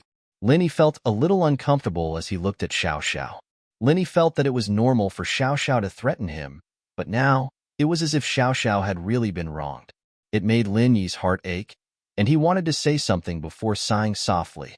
Xiao Xiao saw that Lin Yi wasn't talking, so she pouted and went back to eating the noodles, as if the noodles were Lin Yi's tendons and the beef was his flesh, gritting her teeth as she ate. It didn't take long for him to finish half a bowl of noodles in front of him, and Xiao Xiao was almost done as well. You're full? Let's go back to school then? Lin Yi asked after Xiao Xiao put down her chopsticks. Let's go back. Xiao Xiao said coldly, evidently still pissed off. Haha. Lin Yi smiled and ignored her. Xiao Xiao was like that, and she'd be fine after a while. The two were about to leave when they heard a panicked call from behind them. Mom, what's wrong? Why did you faint all of a sudden? Chen Shi and her mom were eating noodles, and while they weren't in a good mood, they were actually a little heavy. But in order to thank Xiao Xiao, They couldn't just leave like that. That would be disrespectful. After all, Xiao Xiao had good intentions. So the mother and daughter decided to secretly give Xiao Xiao 15 kuai after they finished their noodles. Chen Shi and her mom weren't people who took things from others for free. They were poor, but Chen Shi used her own labor every day, picking up trash on the beach, streets, and alleyways. She didn't earn much, but it was still her labor. But before the two could finish their noodles, Chen Shi's mom fainted on the table, and Chen Shi didn't know what to do. After all, her mom was sick, but she'd never fainted before. Even if she went to the hospital, it was with the mother and daughter. Quick, call the ambulance. The waiter was experienced, and he quickly reminded them. Okay. Chen Shi nodded and said, who can lend me their phone for a while? She didn't have a phone, and while it wasn't expensive, she couldn't afford it. Use mine. Xiao Xiao didn't care about getting mad at Linny anymore. She took out her phone and gave it to Chen Shi. Seeing the panic in Chen Shi's eyes, Xiao Xiao remembered her lonely and sad childhood. How lonely was it without her mom by her side? No need. Sending her to the hospital won't help. Don't waste money, Linny said faintly as he looked at Chen Shi's mother. Chen Shi's life was fading away quickly. Basically, there was no hope. Chen Shi heard Lin Yi's words, and her expression froze for a moment. Then, tears flowed down her face, and she hugged her mom, crying out loud. Although it was her 16th birthday today, she was still a fragile girl. She knew that her mom would leave her soon, but she didn't think it would be this soon. When her mother fainted, Chen Shi still had a sliver of hope in her heart, hoping that her mother would wake up after reaching the hospital. But Lin Yi's words were like a bucket of cold water, pouring it all over her head, plunging her into despair. At that moment, she felt so helpless. She didn't know what to do. The only thing she could do was hug her mom and cry out loud. That was the only way she could vent the pain in her heart. What's wrong with you? Who talks like that? Lin Yi's words made the waiter unhappy. Who do you think you are? You can decide someone's life and death with just one sentence? Lin Yi turned his head and looked at the waiter faintly. This person had a good heart. From the beginning to the end, he didn't look down on Chen Shi and her mother, so Lin Yi wouldn't vent his anger on him. What he said now was just anger because he didn't know the truth. Why would Lin Yi bother with him? Seeing Lin Yi turn his head, the waiter was shocked. He remembered that Lin Yi had just chased away the troublemaker, and he was a little scared. But Lin Yi's words were indeed unpleasant, so the waiter only took a step back and insisted, "Don't listen to his nonsense. Hurry up and send her to the hospital.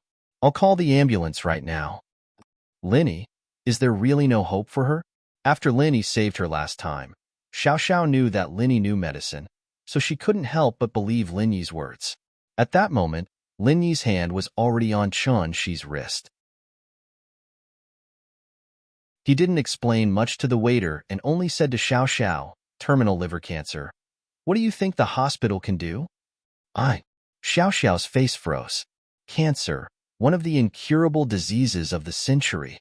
Even people who didn't know medicine would basically think that this person was already sentenced to death when they heard the word cancer. Lin Yi's words stunned Chen Shi. Her eyes were wide open, staring at Lin Yi without blinking.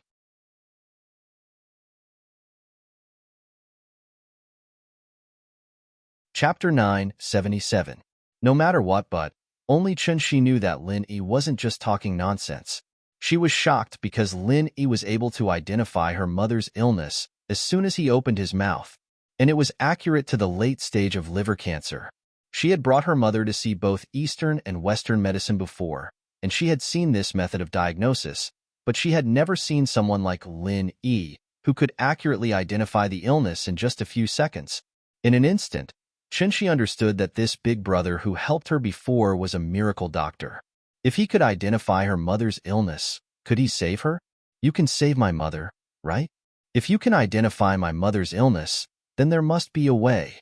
Chen Shi didn't care about the fact that men and women shouldn't touch each other. She grabbed Lin Yi's hand and said urgently, "Please, I beg you, save my mother, no matter what it takes." Lin Yi's heart skipped a beat. In the past, he wouldn't be moved by the joys and sorrows of separation and reunion. But now, was he the one who had changed? Chen Shi's words made the waiter's jaw drop. He didn't think that Lin Yi would actually be able to identify Qian Shi's mother's illness, and from the looks of it, Lin Yi really was a doctor. So what he said before was all true. At the thought, the waiter felt a little ashamed. It was all his fault for being too impulsive, scolding Lin Yi without any reason. Lin Yi, do you have a way? Xiao Xiao knew how painful it was to lose her mother. When she saw Qian Shi, she thought of herself. So if there was a way, she wouldn't give up. If it was just discovered, then it's possible. Lin Yi hesitated and said, but now, it's a little troublesome. Qian Shi was a little disappointed when she heard the first half of Lin Yi's sentence. But the second half of Lin Yi's sentence made her eyes light up, because Lin Yi said it was troublesome, not that there was no way. Troublesome meant that although it was difficult, there was still a way. At the thought, Qian Shi subconsciously kneeled in front of Lin Yi. Miracle Doctor Bro, please save my mother. I'm willing to pay any price. Xiao Xiao was just testing the waters when she asked, but she didn't expect Lin Yi to give a definite answer. Xiao Xiao knew Lin Yi's character very well. If Lin Yi didn't agree, then he would do everything he could. So Xiao Xiao let out a breath of relief. If he said there was a way, then there must be a way. With that thought, Xiao Xiao relaxed a little. She couldn't help but joke with Qian Shi. He saved your mom, so why don't you be his lover? Qian Shi blinked and blushed. Naturally, she knew what it meant to be a mistress. What she had to do was the same as selling herself. When Qian Shi was desperate and had no money, she thought about selling herself for her mother's treatment, but she wasn't stupid. She knew that her mother's illness couldn't be cured. The doctor made it very clear that no matter how much money was spent, it would only slow down the time of death. It was impossible to cure it. Therefore, Qian Shi understood that even if she sold herself for her mother's treatment, it would only last for a while. If her mother found out what she had done, she might even die from anger. Liver cancer was not something that could be easily provoked, so the loss would outweigh the gain. But now, Lin Yi gave her hope. From Lin Yi's tone, Qian Shi could tell that Lin Yi had a way. The reason why she believed that Lin Yi had a way was because Lin Yi was able to tell her mother's illness as soon as he opened his mouth. Out of all the doctors she had seen for her mother, he was the only one who could tell her mother's illness so quickly. So even though Qian Shi felt that Xiao Xiao's request was a little too much, she didn't have time to think about it. She nodded impulsively. All right, as long as it can cure my mother, then I'll do anything. Qian Shi still couldn't say the 3 words lover, because these 3 words, to someone as pure as water, were really a bit hard to say. But Qian Shi wasn't an idiot. She believed in Lin Yi, but she couldn't do anything with him before he cured her mother's illness. 1. She wasn't in the mood, and the other, she was afraid that Lin Yi would lie to her. Although Lin Yi didn't seem like a scammer, she still had to be cautious. If he really could cure her mother's illness, then Qian Shi would have no regrets. Today was her birthday, and she was an adult. She could make her own decision. Lin Yi listened to the conversation between Xiao Xiao and Qian Shi, and he didn't know whether to laugh or cry. He knew that Xiao Xiao was just messing around, but Qian Shi took it for real. The waiter of the restaurant felt that Lin Yi and Xiao Xiao were taking advantage of the situation, and he felt that there was something wrong with this girl. She clearly liked Lin Yi, and he hadn't even gotten her yet. Why was she trying to be a matchmaker? Was she crazy? But this was someone else's business. What did it have to do with a waiter like him? All he could do was to do his part well. Lin Yi smiled. She's just joking with you. You're too young. You haven't even matured yet. Why would I want you as a mistress? Lin Yi's words were a bit of a blow to Qian Shi's confidence, but he was saying it to make Qian Shi give up on the idea. Lin Yi thought that Qian Shi was a pretty and cute girl, but it wasn't to the point where he wanted her to be his mistress. Wasn't it messy enough with Xiao Xiao? If he made another mistress, Tang Yun wouldn't be happy about it, and the miss would be pissed as well. Who said I haven't matured? Qian Shi heard Lin Yi's words, and her face turned bright red. She had always been confident in her looks, and even if her body wasn't particularly outstanding, it was still quite developed for her age. But Lin Yi looked down on her for being young and not maturing. Naturally, Qian Shi misunderstood that Lin Yi looked down on her, and that he didn't want to help her. Qian Shi was desperate to save her mother, and she couldn't care less about her shyness. She puffed up her chest in front of Lin Yi. How am I young? Even if I haven't matured, I'll continue to grow. Lin Yi was taken aback by Chun Shi's actions, and he shook his head. You're too young. I just turned 16 today. I'm an adult now. Plus, I can still grow up. Chun Shi said hurriedly. By the time you grow up, your mother will be long dead. Lin Yi smiled.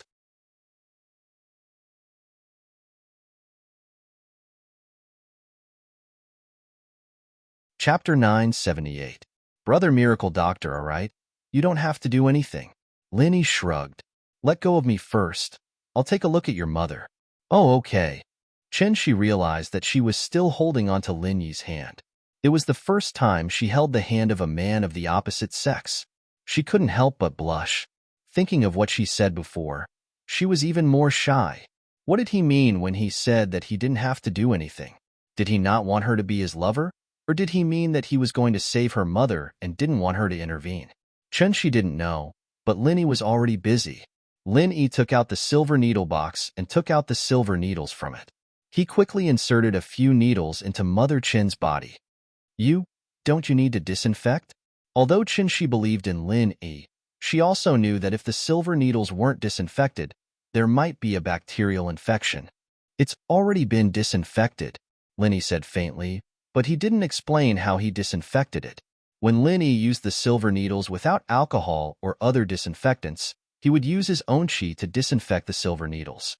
The heat generated by the qi was enough to kill any bacteria. Oh, Chun Shi thought that Lin Yi disinfected the silver needles before carrying them on his body, so she didn't ask much. Cancer was something that Lin Yi couldn't heal with energy, but if it was in the early stages of cancer, as long as the cancer cells didn't spread, he could use energy to repair the damaged liver after removing a large area of the liver and achieve the goal of curing it. But now, the cancer cells had already spread. Lin Yi couldn't use this method at all. He could only use the second, more troublesome method. He used the silver needles to seal several major acupuncture points on Mother Chen's body to prevent the cancer cells from continuing to spread. Then, Lin Yi would use his body's energy to help Mother Chen recover her vitality. Then, he would use traditional Chinese medicine to completely kill the cancer cells.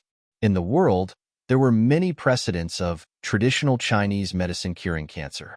Although it was rare, it wasn't impossible. Lin Yi was proficient in ancient prescriptions and pharmacology. If he wanted to cure Mother Chen's illness, there was no problem at all. It was just that the process was more troublesome. He had to change different drugs according to the effect of each course of treatment. Finally, he could achieve the effect of a full recovery.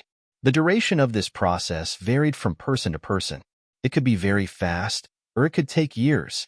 However, with the existence of Lin Yi's energy, Mother Chen's vitality could be continuously restored by the cancerous cells until she was completely healed. However, Lin Yi had to treat Mother Chen every once in a while. This was a continuous process, and it was better to heal it all at once in the early stages.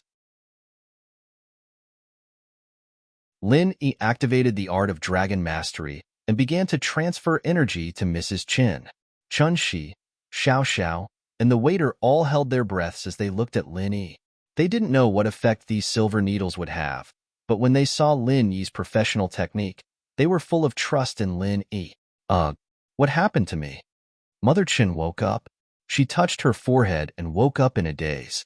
She opened her eyes tiredly and looked around. When she saw everyone around her and her daughter's teary face, she couldn't help but be stunned. This is, Mom, you're awake. Chun Shi didn't think that her mother would wake up again. She was really afraid that her mother would never wake up again once she fainted. But Lin Yi really woke her mother up. While she was happy, she was also secretly grateful to Lin Yi. She also made up her mind that no matter what Lin Yi wanted her to do, she would agree. I was a little sleepy just now. Did I fall asleep? Mother Chen looked down and suddenly realized that there were silver needles in her body. She was shocked. This is, Mom, you fainted just now. Thanks to this miracle Dr. Bro who saved you. Chun Shi looked at Lin Yi and said to her mother. However, her eyes fell on Lin Yi and her face was a little red. I fainted. Mother Chen was stunned and then quickly thanked Lin Yi. Thank you so much. I didn't expect to trouble you again. It's nothing. Lenny shook his head and put away the silver needles. I only temporarily stabilized the cancer cells in your body, but it doesn't mean that you're cured. Where is your home? Let's walk and talk. There were outsiders in the beef noodle restaurant. He didn't want the news of him being able to cure cancer to spread. Otherwise, he was afraid that in the future, he wouldn't need to do anything and everyone would come to him for treatment. No matter how powerful Lenny was, he was only one person. Moreover, he used the art of dragon mastery to cure cancer. This matter couldn't be replicated or promoted. He didn't want to break the current medical status quo because he alone was powerless. Mother Chin didn't say anything. The smart Chin, she probably also understood Lin Yi's intention. First, he wanted to keep it a secret, and second, was he going to her house to find out who it was? Was he afraid that she wouldn't give it to him after he cured her mother? Brother Miracle Doctor, please come with me. Chunshi nodded, helped her mother up, and walked towards the door without any explanation. Mother Chin didn't want her daughter to tell strangers her home address, but it had been so many years since that incident. That woman couldn't have found this place that coincidentally, and it was even more impossible for her to know Lin Yi. So she didn't say anything. Lin Yi and Xiao Xiao left the beef noodle restaurant. The waiter shook his head, thinking that Lin Yi couldn't wait to get Chen Shi's body and complete the deal. Miracle bro, my house is this way. Chen Shi walked out the door and gestured to the right. Get in the car, we drove here. Lin Yi pointed at Xiao Xiao's Audi TT. Although it was a sports car, it had the same back seat space as a Beetle. It was a bit troublesome to sit in, but it was okay to sit there temporarily. Mother Chan saw that they were going to get in the car and started to hesitate. She didn't know who Lin Yi and Xiao Xiao were. Although Lin Yi woke her up, she still had her guard up against strangers. But Chen Shi didn't suspect anything.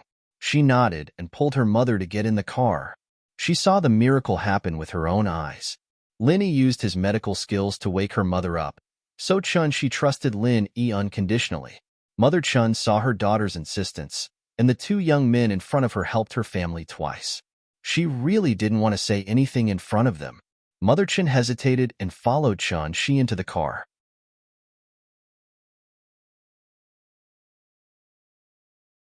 Chapter 979. I won't go back on my words. They came out of the beef noodle shop together, and the waiters and customers all saw them. Xiao Xiao's car was parked in front of the noodle shop as well, and there were 24-hour surveillance cameras here. If something really happened to her and her daughter, the police would be able to find them easily. With that thought, Mrs. Chun felt a lot more at ease. She felt that Lin Yi and Xiao Xiao weren't bad people. Although they helped him twice, it was impossible for it to be premeditated. Even if the man who picked up the trouble was found by them to target his mother and daughter, how could they know that he would faint later? After getting in the car, Lin Yi dispelled Mrs. Chin's suspicions with just one sentence. There's a pharmacy up ahead. Xiao Xiao, stop for a bit. I'll go get some medicine. Lin Yi said to Xiao Xiao. Okay. Xiao Xiao was looking forward to curing Chun Shi's mother as well.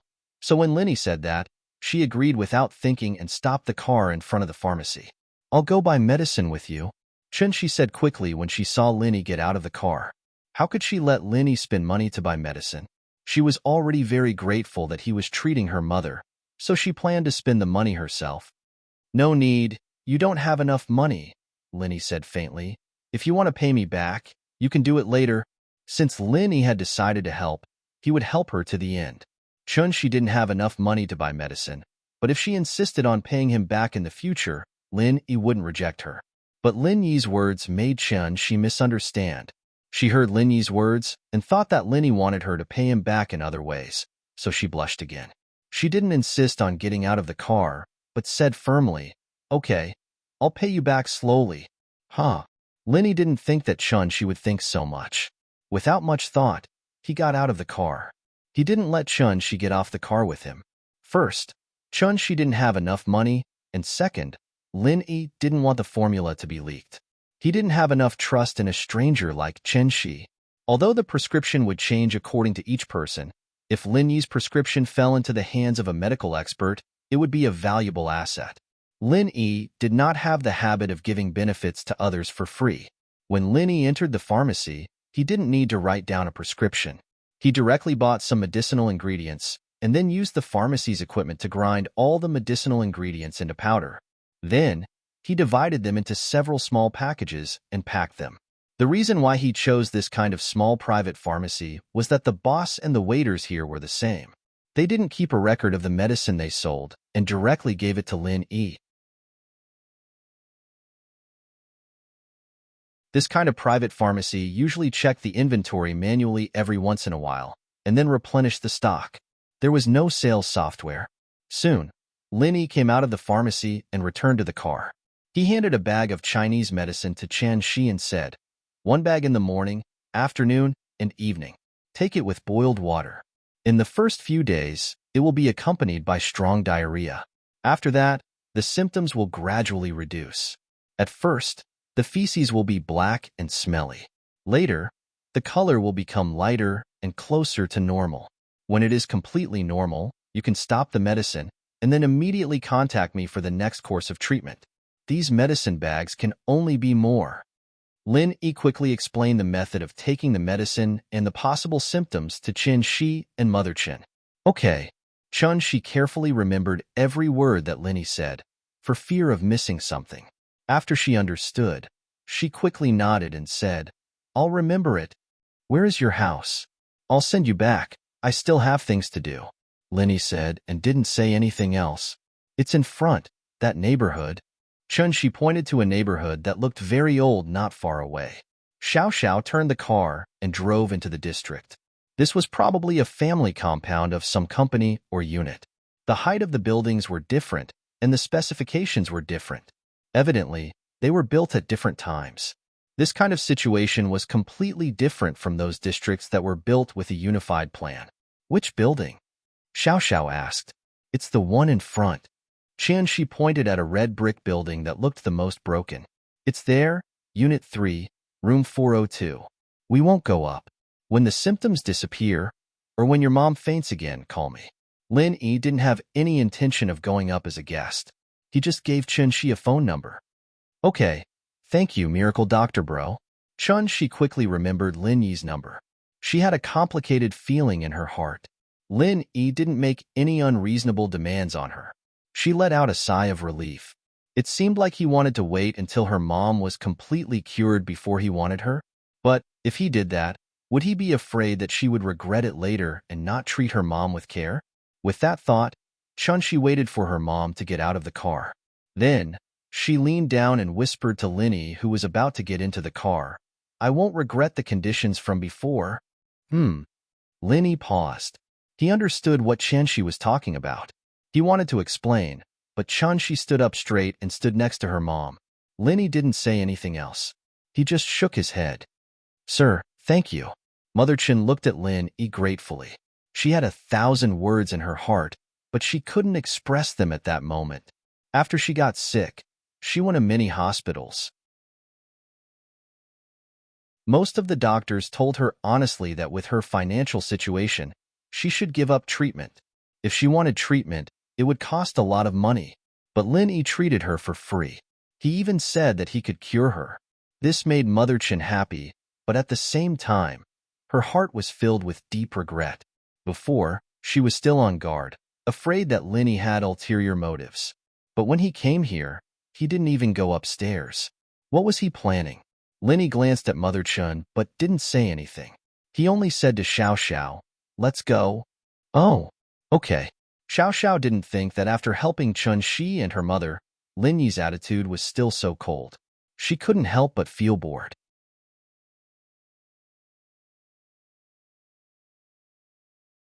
Chapter 980. Chapter 978. Miracle Doctor, he's thanking you. So why aren't you listening? Aren't you doing a good deed for nothing? Xiao Xiao couldn't help but ask. They have nothing to do with me in the first place. If it weren't for you, I wouldn't have helped them, Lin Yi said faintly. Ah, then you're just going to do nothing? Xiao Xiao paused after hearing Lin Yi's words. Do you even have a kind heart? It's not that I'm not doing nothing, it's that I can't deal with it. Lin Yi shrugged. Can Hua Tuo cure an entire generation of people? I have my own things to do, so I don't have to do anything else. But there was one thing that Lin Yi didn't say out loud. That is, what is kindness? Did assassins and mercenaries have a kind heart? In many situations, their employers were different, and so they looked at things from different angles. It was hard to tell who was right and who was wrong when two forces were at odds.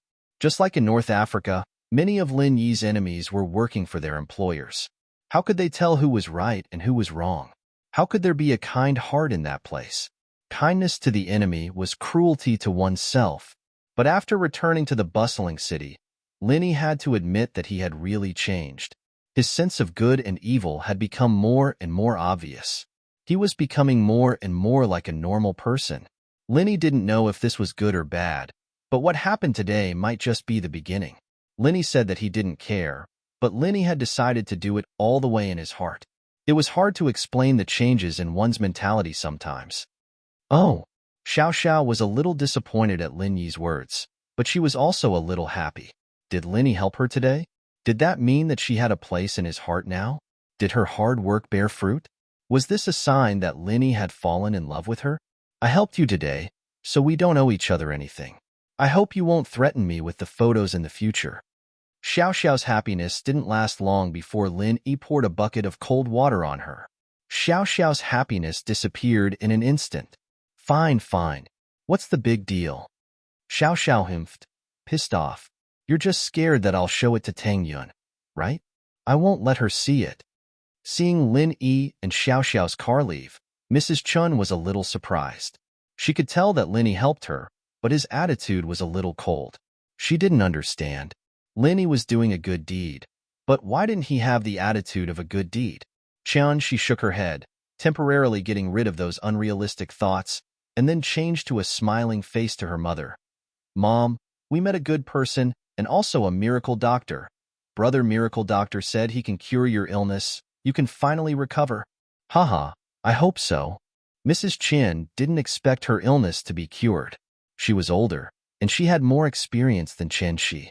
Naturally, she knew what her illness was.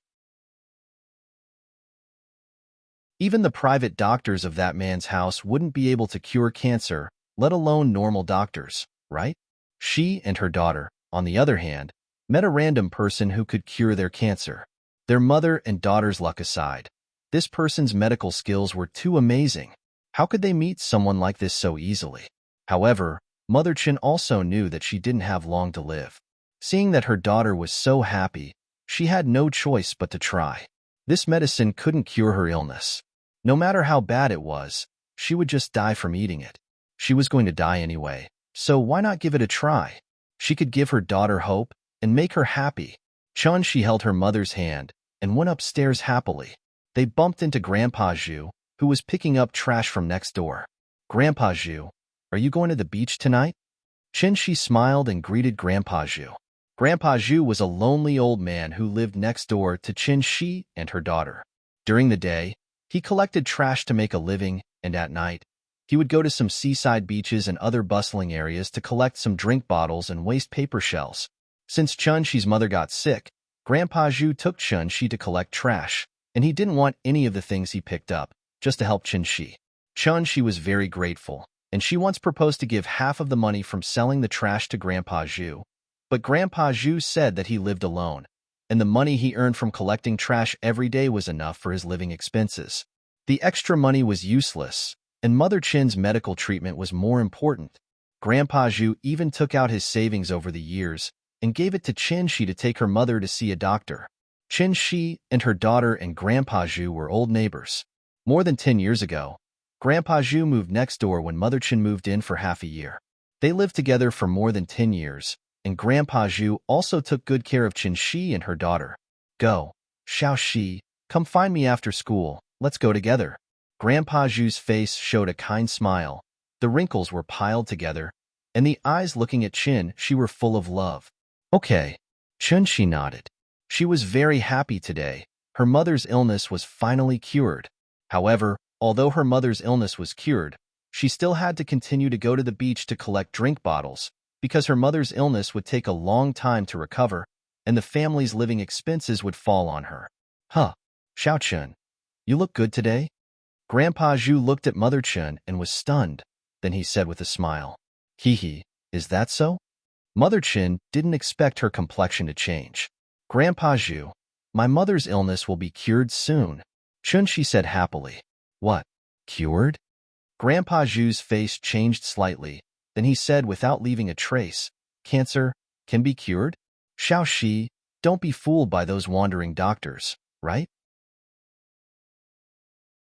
These people can't be trusted. They said it can be cured. They just want to cheat money.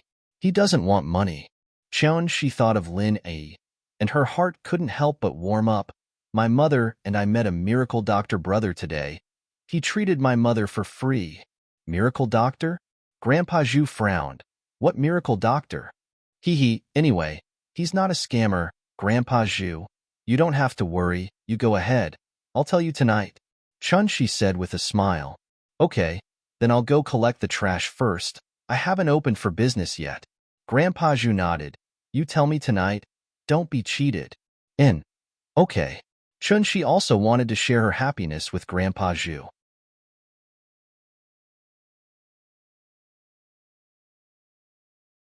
Chapter 981. My dad wants to see you again, right, Linny? My dad. He's coming back to Songshan with me. Xiao said, finding it hard to talk about it. She used to use the excuse that her dad wanted to see Linny, and it was natural for her to say it, but now that her dad really wanted to see Linny, she felt a little nervous. He wouldn't be looking for me again, would he?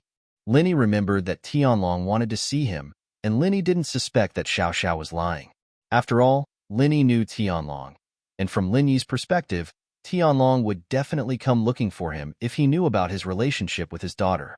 Plus, they knew each other before?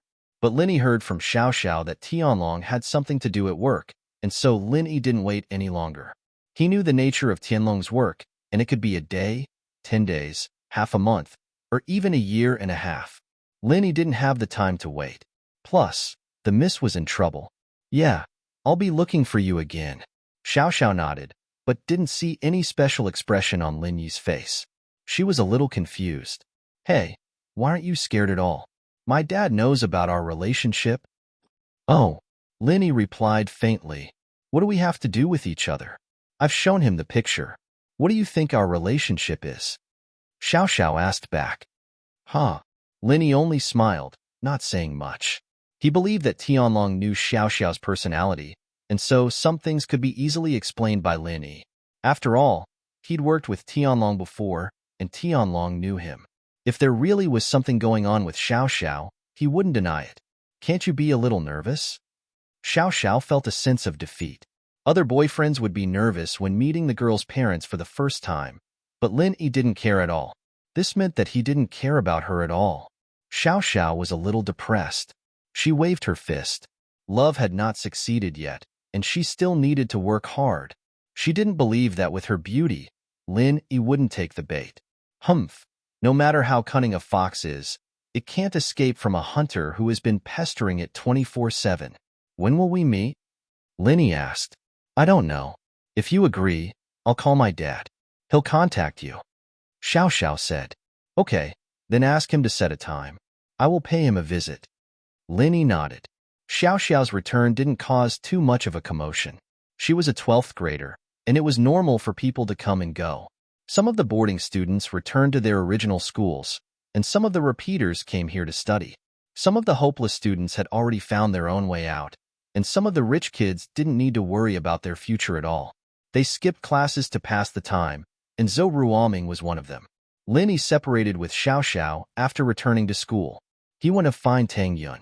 Xiao wanted to talk more with Linny, but she couldn't help but feel a little depressed. She sat in the classroom, bored to death, reading books. She didn't even know if she could make it to college, so she didn't have much interest in studying. Even if she couldn't make it to college, with her father's connections, it wouldn't be a problem for her to go there. Lil sis Xiao, you're back? Why did you disappear a while ago? Pinliang saw that Xiao was back, so he sat next to her on Lin Yi's seat. Oh, I went out for a bit. Xiao looked at Pinliang. Right. While I was away, did you guys deal with Lin Yi? Deal with Lin Yi? Pinliang's face changed. Lil sis Xiao, actually, I came here to ask you to give up. Let's not target Lin Yi anymore. House Yu and Xiao family's deaths and idiocy had completely touched Pinliang's nerves. Before he had enough strength, he wouldn't do anything to Linny anymore. As for Xiao Xiao, who used to be on his side, naturally, he didn't want her to mess with Linny anymore. If Xiao Xiao messed with Linny, and Linny thought that Pinliang and Xiao Xiao were on the same side, then he'd be in trouble. So, in order to avoid being dragged into this, he decided to talk to Xiao Xiao and tell her not to do anything to Linny anymore. Pinliang felt that with Xiao Xiao's strength, there was no way she could do anything to Lin Yi. Oh? Xiao Xiao paused. What's wrong? Didn't you hate him so much before? Man, don't mention it. Pinliang shook his head. Lil sis Xiao Xiao, I'm only telling you because we used to be good friends. Did you know? Yanjing's House Yu and Xiao family both went to cause trouble for Lin Yi. These two are noble houses. Have you heard of them? House Yu? Xiao family? How could Xiao Xiao not have heard of them? She'd attended House Yu's auction before and even ate with Lin Yi and the Xiao family. Naturally, Xiao Xiao knew about these two noble houses. They went to cause trouble for Lin Yi? Yeah, they're all mystic class masters from the noble houses. They went to cause trouble for Lin Yi, and guess what happened? Pinliang was a little depressed as he said that. The difference in strength between him and Lin Yi was too big.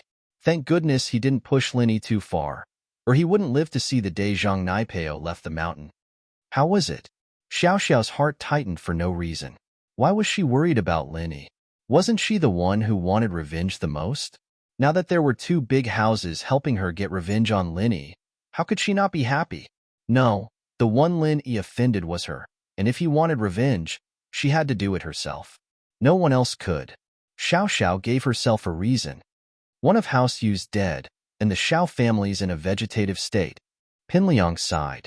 Lil sis Xiao Xiao, we're no match for them, so let's not do anything rash. Lin Yi killed one of House Yu's, and the Xiao family's turned into an idiot? And he's fine? Xiao Xiao's eyes widened as she looked at Pinliang in disbelief.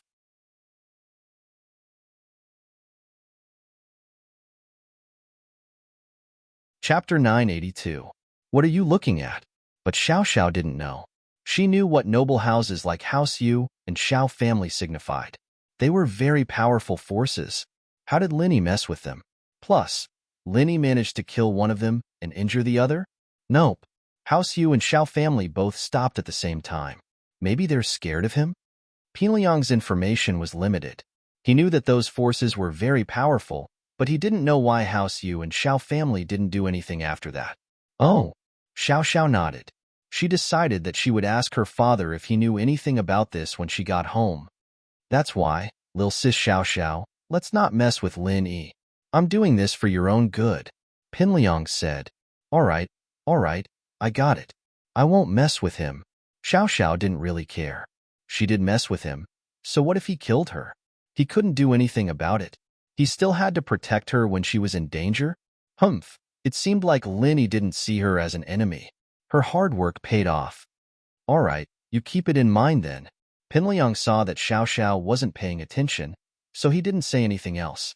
He'd warned her already, and he'd drawn a line between them. If Lin Yi really did take it out on him, he'd have something to say. After all, Pinliang had already recorded it with his phone. That would prove his innocence. One had to admit that Pinliang was getting smarter and more cunning.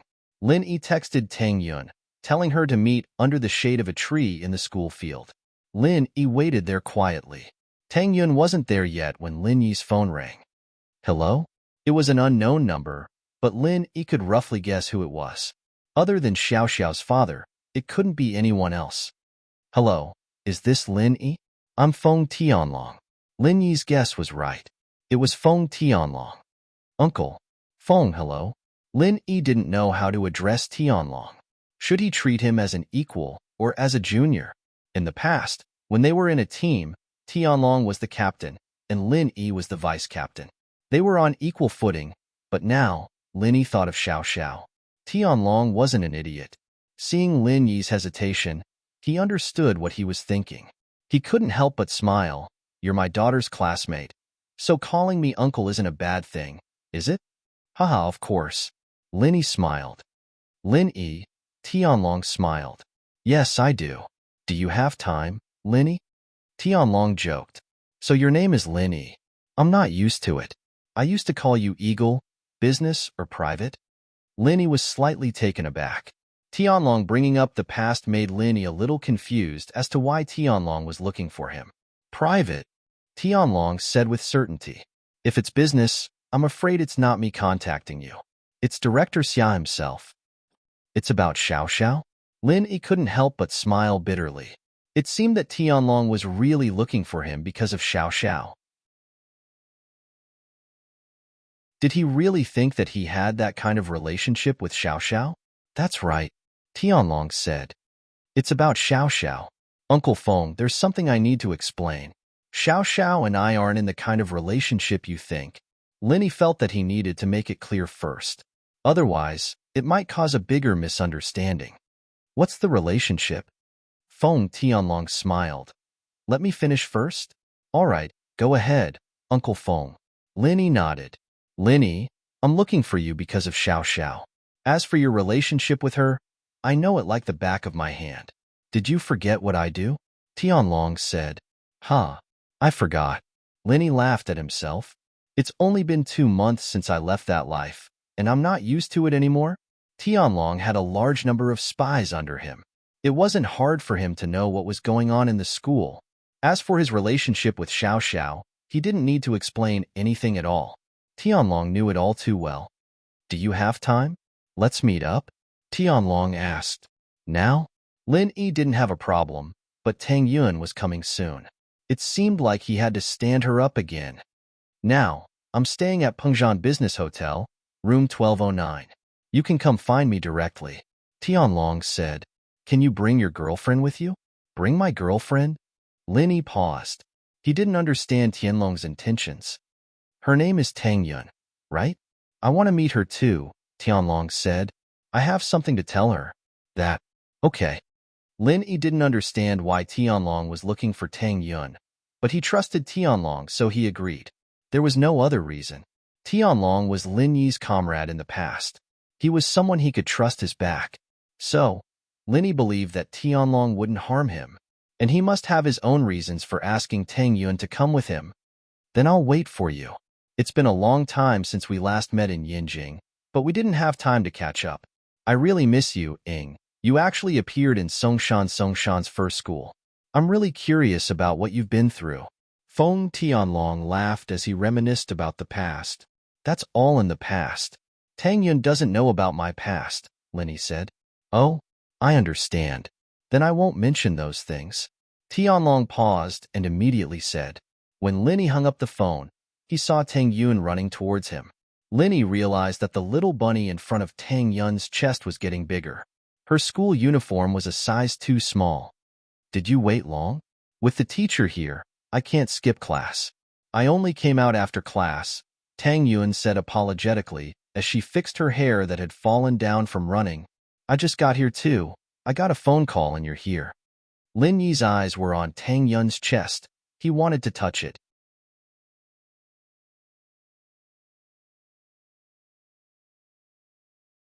Chapter 983. You've misunderstood. Your uniform seems to have become smaller? Lin Yi said. Is that so? Tang Yun was embarrassed that Lin Yi saw the change in her body, but she was secretly happy. Was it effective? Was the uniform a bit too small? Even the bra was smaller? Ah, I can't use all the ones I bought before. What a waste. Tang Yun was reluctant. However, she couldn't tell this to Lin Yi. She pretended not to know. Maybe it's because I washed it too much and it shrunk? Oh, I thought you got bigger. Lin Yi looked at Tang Yun mischievously. How would I know? Tang Yun would rather die than admit that she was enlarging her breasts, not to mention that it was because of Yushu's provocation. It was too embarrassing. Tang Yun was a shy girl. How could she do it to please a guy? She would die if she said it. Did it really get bigger? Lin Yi said. I don't know anything. Tang Yun covered her ears. Her face was burning. How did he see through it? Did he always pay attention to this part of her body? Haha, but it's not bad. Lin Yi encouraged. It should feel good? What are you thinking? Tang Yun glared at Lin Yi. You're talking nonsense. What if someone hears you? Let's Let's go. Right? Do you have time now? Linny didn't forget that he had an appointment with Feng Tianlong. Now? What do you want to do? Tang Yun asked. Come with me to Pengzhan Business Hotel, Linny said. Huh. Tang Yun froze for a second. Then her face blushed. Linny suddenly brought her to a business hotel. What did he want to do? It wasn't Tang Yun's fault. Linny stared at her chest for a long time. Tang Yun thought that Linny wanted to get a room with her. The two had finished their meal, and it wasn't time to eat. Why would they go to a business hotel? Tang Yun also knew that business hotels not only provided meals, but also accommodations. If they went now, it would be, are we advancing a little too fast? Tang Yun said carefully. She was afraid that her rejection would make Linny unhappy. However, Tang Yun felt that it was a little sudden, and she wasn't prepared for it. Although she had completely accepted Lin Yi and knew that it was only a matter of time, she could only accept it after she went to university. Even if it was just the beginning of her first year, she was still in 12th grade, it was still too early. What's too fast? Lin Yi didn't understand what Tang Yun meant. What does going to Pengzhan Business Hotel have to do with rapid development? Hearing Lin Yi's words, the nervous Tang Yun thought that Lin Yi was asking a rhetorical question. Was he angry? And so, Tang Yun gritted her teeth and made a big decision. Then today it is? I don't think I'm in my safe period. Huh. Lin Yi heard Tang Yun's words, and he almost bit his tongue. He finally understood what Tang Yun meant. Tang Yun misunderstood. Lin Yi didn't know whether to laugh or cry. Tang Yun thought that he was bringing her to a hotel to get a room. What's wrong?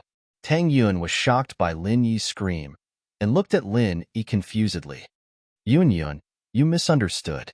I want to meet someone at Pengzhan Business Hotel, and I want to bring you along. Are you free? Lin Yi looked at the cute Tang Yun, and his heart moved. Tang Yun's suggestion was very tempting, but Lin Yi was a person with strong self-control. He wouldn't force Tang Yun to do anything. Letting nature take its course was the best. When it came to love, Lin Yi paid more attention to the fusion of the heart and soul. Once the two's hearts were tightly connected, everything else would come naturally to them. I see. Tang Yun's face reddened even more, and she was even more embarrassed. She misunderstood? She actually misunderstood? Lin Yi, you bastard. Why didn't you say it clearly? Did you want me to embarrass myself? Tang Yun was so embarrassed that she wanted to find a hole to hide in. Haha, your thoughts are more complicated than mine, Lin Yi smiled. You bastard. I'll bite you to death, Tang Yun said as she tried to bite Lin Yi. After venting her anger, Tang Yun wasn't so shy anymore. Who are we going to meet? And you want to bring me? Feng Xiaoxiao's father, Lin Yi said. Ah. Tang Yun heard Lin Yi's words, and the smile on her face froze. Feng Xiaoxiao's father? Why is he looking for us? Tang Yun couldn't be blamed for being nervous. As far as she was concerned, Feng Xiaoxiao's father was someone who had nothing to do with her and Lin Yi. And now that Xiaoxiao's father suddenly wanted to see her and Lin Yi, it was hard to say what Tang Yun was thinking. Tang Yun couldn't help but imagine a scene of Xiaoxiao's father forcing her to give up on Lin Yi. How much money did he have to give her before she left Lin Yi? This scene often appeared in some urban romance TV series. Thinking about Feng Xiaoxiao's family background, she always drove a sports car to school. It had to be something special. Compared to her, Tang Yun was so weak. I don't know. He said it's about Xiaoxiao. Lin Yi shook his head. He didn't know why Tianlong was looking for him. Oh. Tang Yun didn't feel comfortable hearing Lin Yi call Xiao so intimate. Was there really nothing between him and Xiaoxiao? Tang Yun wasn't sure. What's wrong? You don't look too happy? Lin Yi could see that Tang Yun's face wasn't looking too good. No, it's nothing. Tang Yun shook her head. She was worried, but it wasn't her place to ask. If you don't want to go, then don't go. I'll talk to Uncle Feng. Lin Yi didn't know why Tang Yun was suddenly unhappy, but it was obvious that she didn't want to see Tianlong. No need. I want to go. Tang Yun shook her head. She was a little nervous, but how could she not go? What if Xiaoxiao's father promised Lin Yi some benefits and asked him to leave her? So she had to go and see what Xiaoxiao's father wanted. Xiaoxiao didn't believe that Lin Yi would give her up for some benefits, but the moment Lin Yi gave her the ring when he left, Tang Yun knew that she was destined to be his woman. He had set his mind on her. She knew that some things wouldn't happen, but her weak nature as a girl made her want to find out.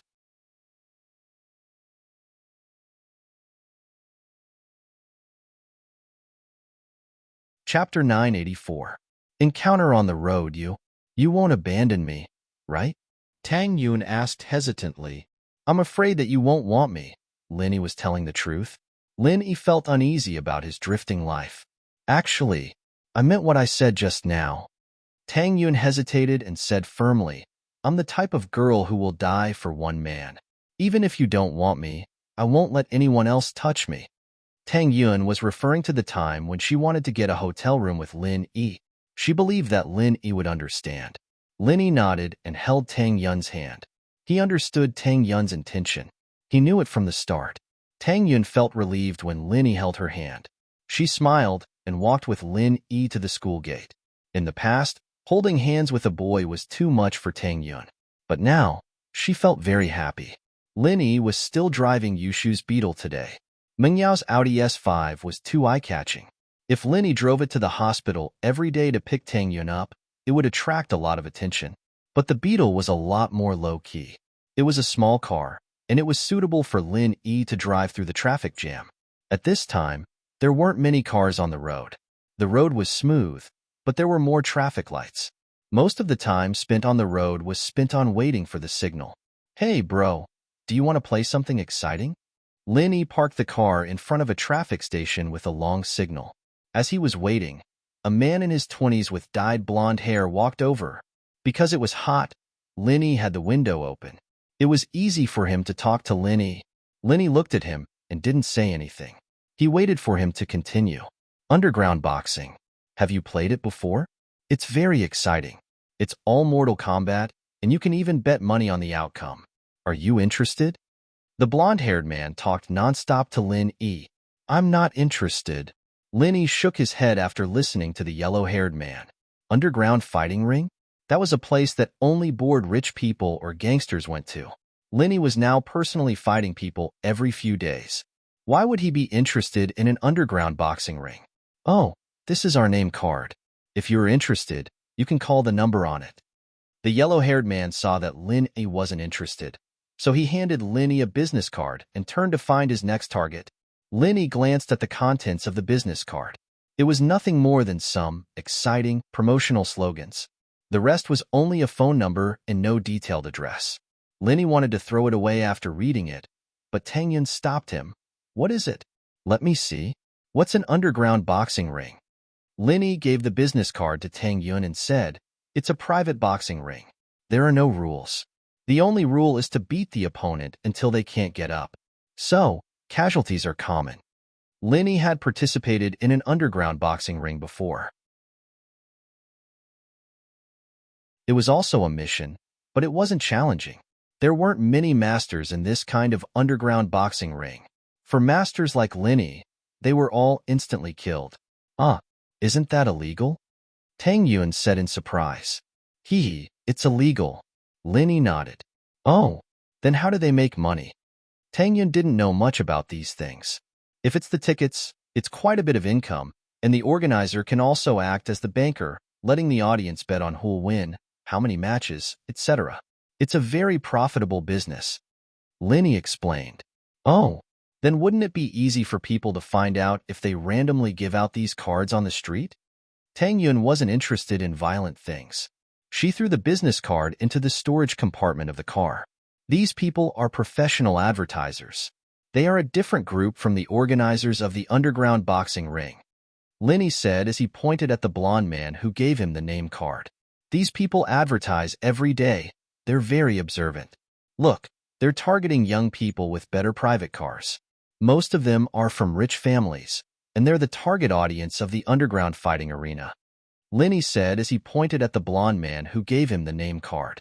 Lin Yi had some understanding of this industry. These people didn't just give out illegal business cards. They also gave out things like loan sharks, revenge companies, dating girls, and so on. If a person wasn't smart enough, they'd be caught a long time ago.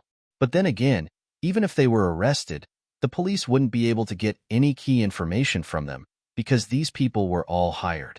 They were only responsible for taking the money to distribute the advertisement. They had no other connection with the people behind the scenes. Oh, that's scary. Tang Yun nodded and suddenly asked, "How do you know so much? Have you seen an underground boxing ring before?" "No, I've fought before." Linny shrugged. "You fought before?" Tang Yun was shocked. She wanted to ask why Lin Yi did such a dangerous thing. But thinking of Lin Yi's strength, it didn't seem to be a problem. However, Lin Yi's past seemed to be very complicated. Sometimes, Tang Yun really wanted to know more about Lin Yi's past. But if Lin Yi didn't want to talk about it, she couldn't ask. She felt that Lin Yi was a person with a story. But no matter what Lin Yi was like in the past, good or bad, Tang Yun had chosen Lin Yi. She would accept everything from Lin Yi. Haha, it's all in the past. When I'm free, I'll tell you about my past. Lin Yi didn't want to hide his past from Tang Yun, but it was too dangerous. He was afraid that Tang Yun couldn't accept it, so he wanted to slowly tell her. Oh, okay. Tang Yun nodded happily. Lin Yi drove Tang Yun to the parking lot of Pengzhan Business Hotel. They took the elevator up to the 12th floor and arrived at room 1209. Lin Yi was about to knock on the door. Tang Yun's heart tightened. She held on to Lin Yi's hand. She was sweating. It was impossible to say that she wasn't nervous, although she believed that the love between her and Lin Yi would blossom. "Don't worry, I'm here." Lin Yi squeezed Tang Yun's hand. Tang Yun nodded and smiled. Her heart was filled with courage again. Lin Yi knocked on the door. Not long after, Feng Tianlong's voice came from the room. "Who is it?" "It's me, Lin Yi," Lin Yi said.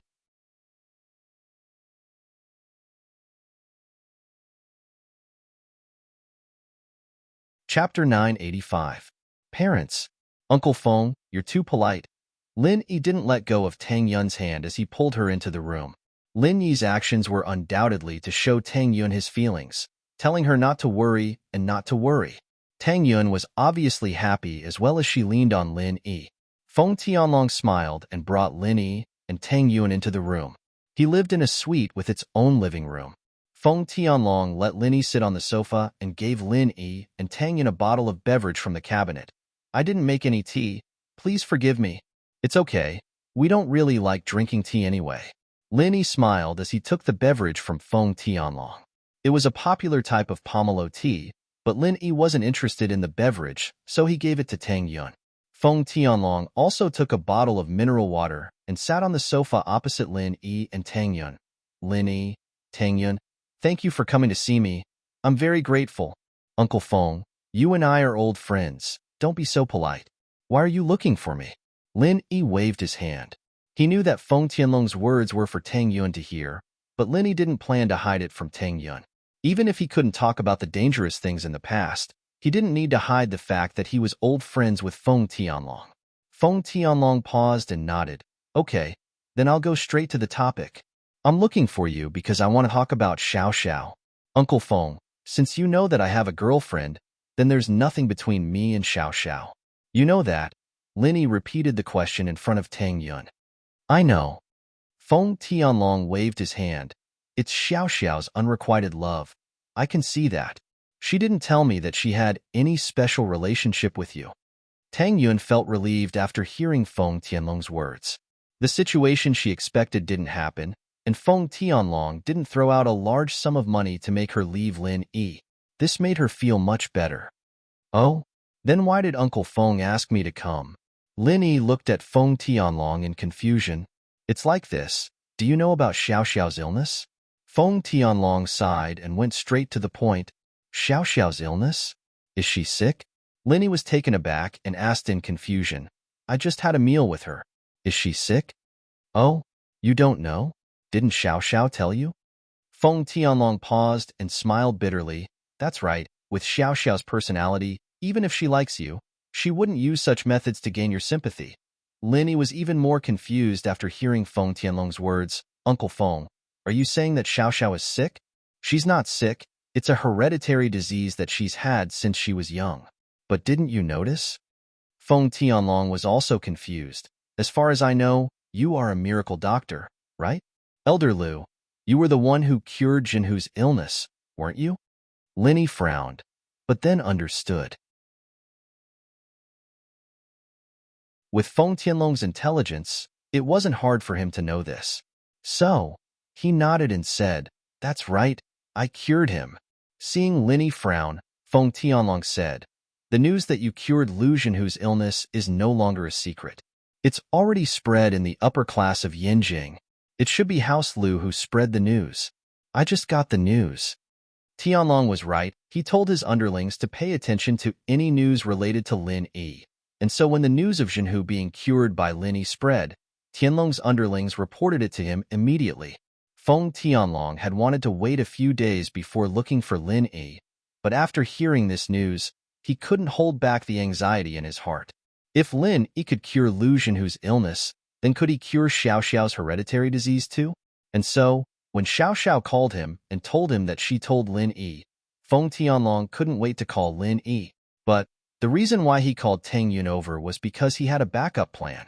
If Lin Yi could cure Xiao Xiao's illness, then that would be great. But what if Lin Yi couldn't?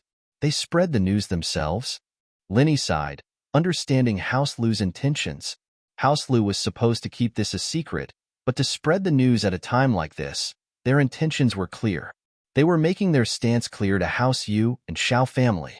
House Yu and Xiao family were enemies with Lin Yi, but House Lu was indebted to Lin Yi, so naturally, they wouldn't help House Yu and Xiao family. They would even stand on Lin Yi's side if necessary. Lin Yi understood House Lu's intentions, and he didn't blame them. Instead, he thought that House Lu was quite interesting. At a time like this, they dared to make such a big bet? Weren't they afraid that House Yu and Xiao family would destroy him and then destroy House Lu? But no matter what, Lin Yi's impression of House Lu was a little better, at least diluting the unhappiness brought by Wu Huiru. Let's talk about Xiao Xiao first.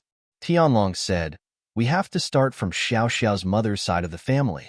Xiao Xiao's mother's side of the family has a hereditary disease, and this disease is only passed on to males and not females. The boys are fine, but the girls don't live past 20. What? Hereditary disease? Lin Yi paused, then Xiao Xiao. Yes, Xiao Xiao has this disease as well, and as she grows older, her body gets weaker and weaker until she dies. Tianlong's eyes flashed with sadness, a helpless sadness. Facing his daughter who was slowly approaching the end of her life, Tianlong couldn't do anything. He couldn't save his daughter, and he couldn't change anything. Back then, when his wife left him, he was very sad. He hoped that with the advancement of technology and medical technology, he could find a way to cure his daughter's disease. But 19 years had passed, and his daughter was about to leave him, but there was no cure. After all, his daughter's disease was too rare, and many institutions couldn't do research on it. What? Death. Xiao Xiao is 19 now, then she? Lin Yi's eyes widened in shock. He didn't think that Xiao Xiao would have such a strange disease, and that she was about to die. Of course, Lin Yi didn't think that Tianlong was joking. With Tianlong's identity and personality, there was no reason for him to joke around with Lin Yi. You're tuning into the Mystic Fist YouTube channel. Don't forget to subscribe and join us on this journey to catch the most captivating stories.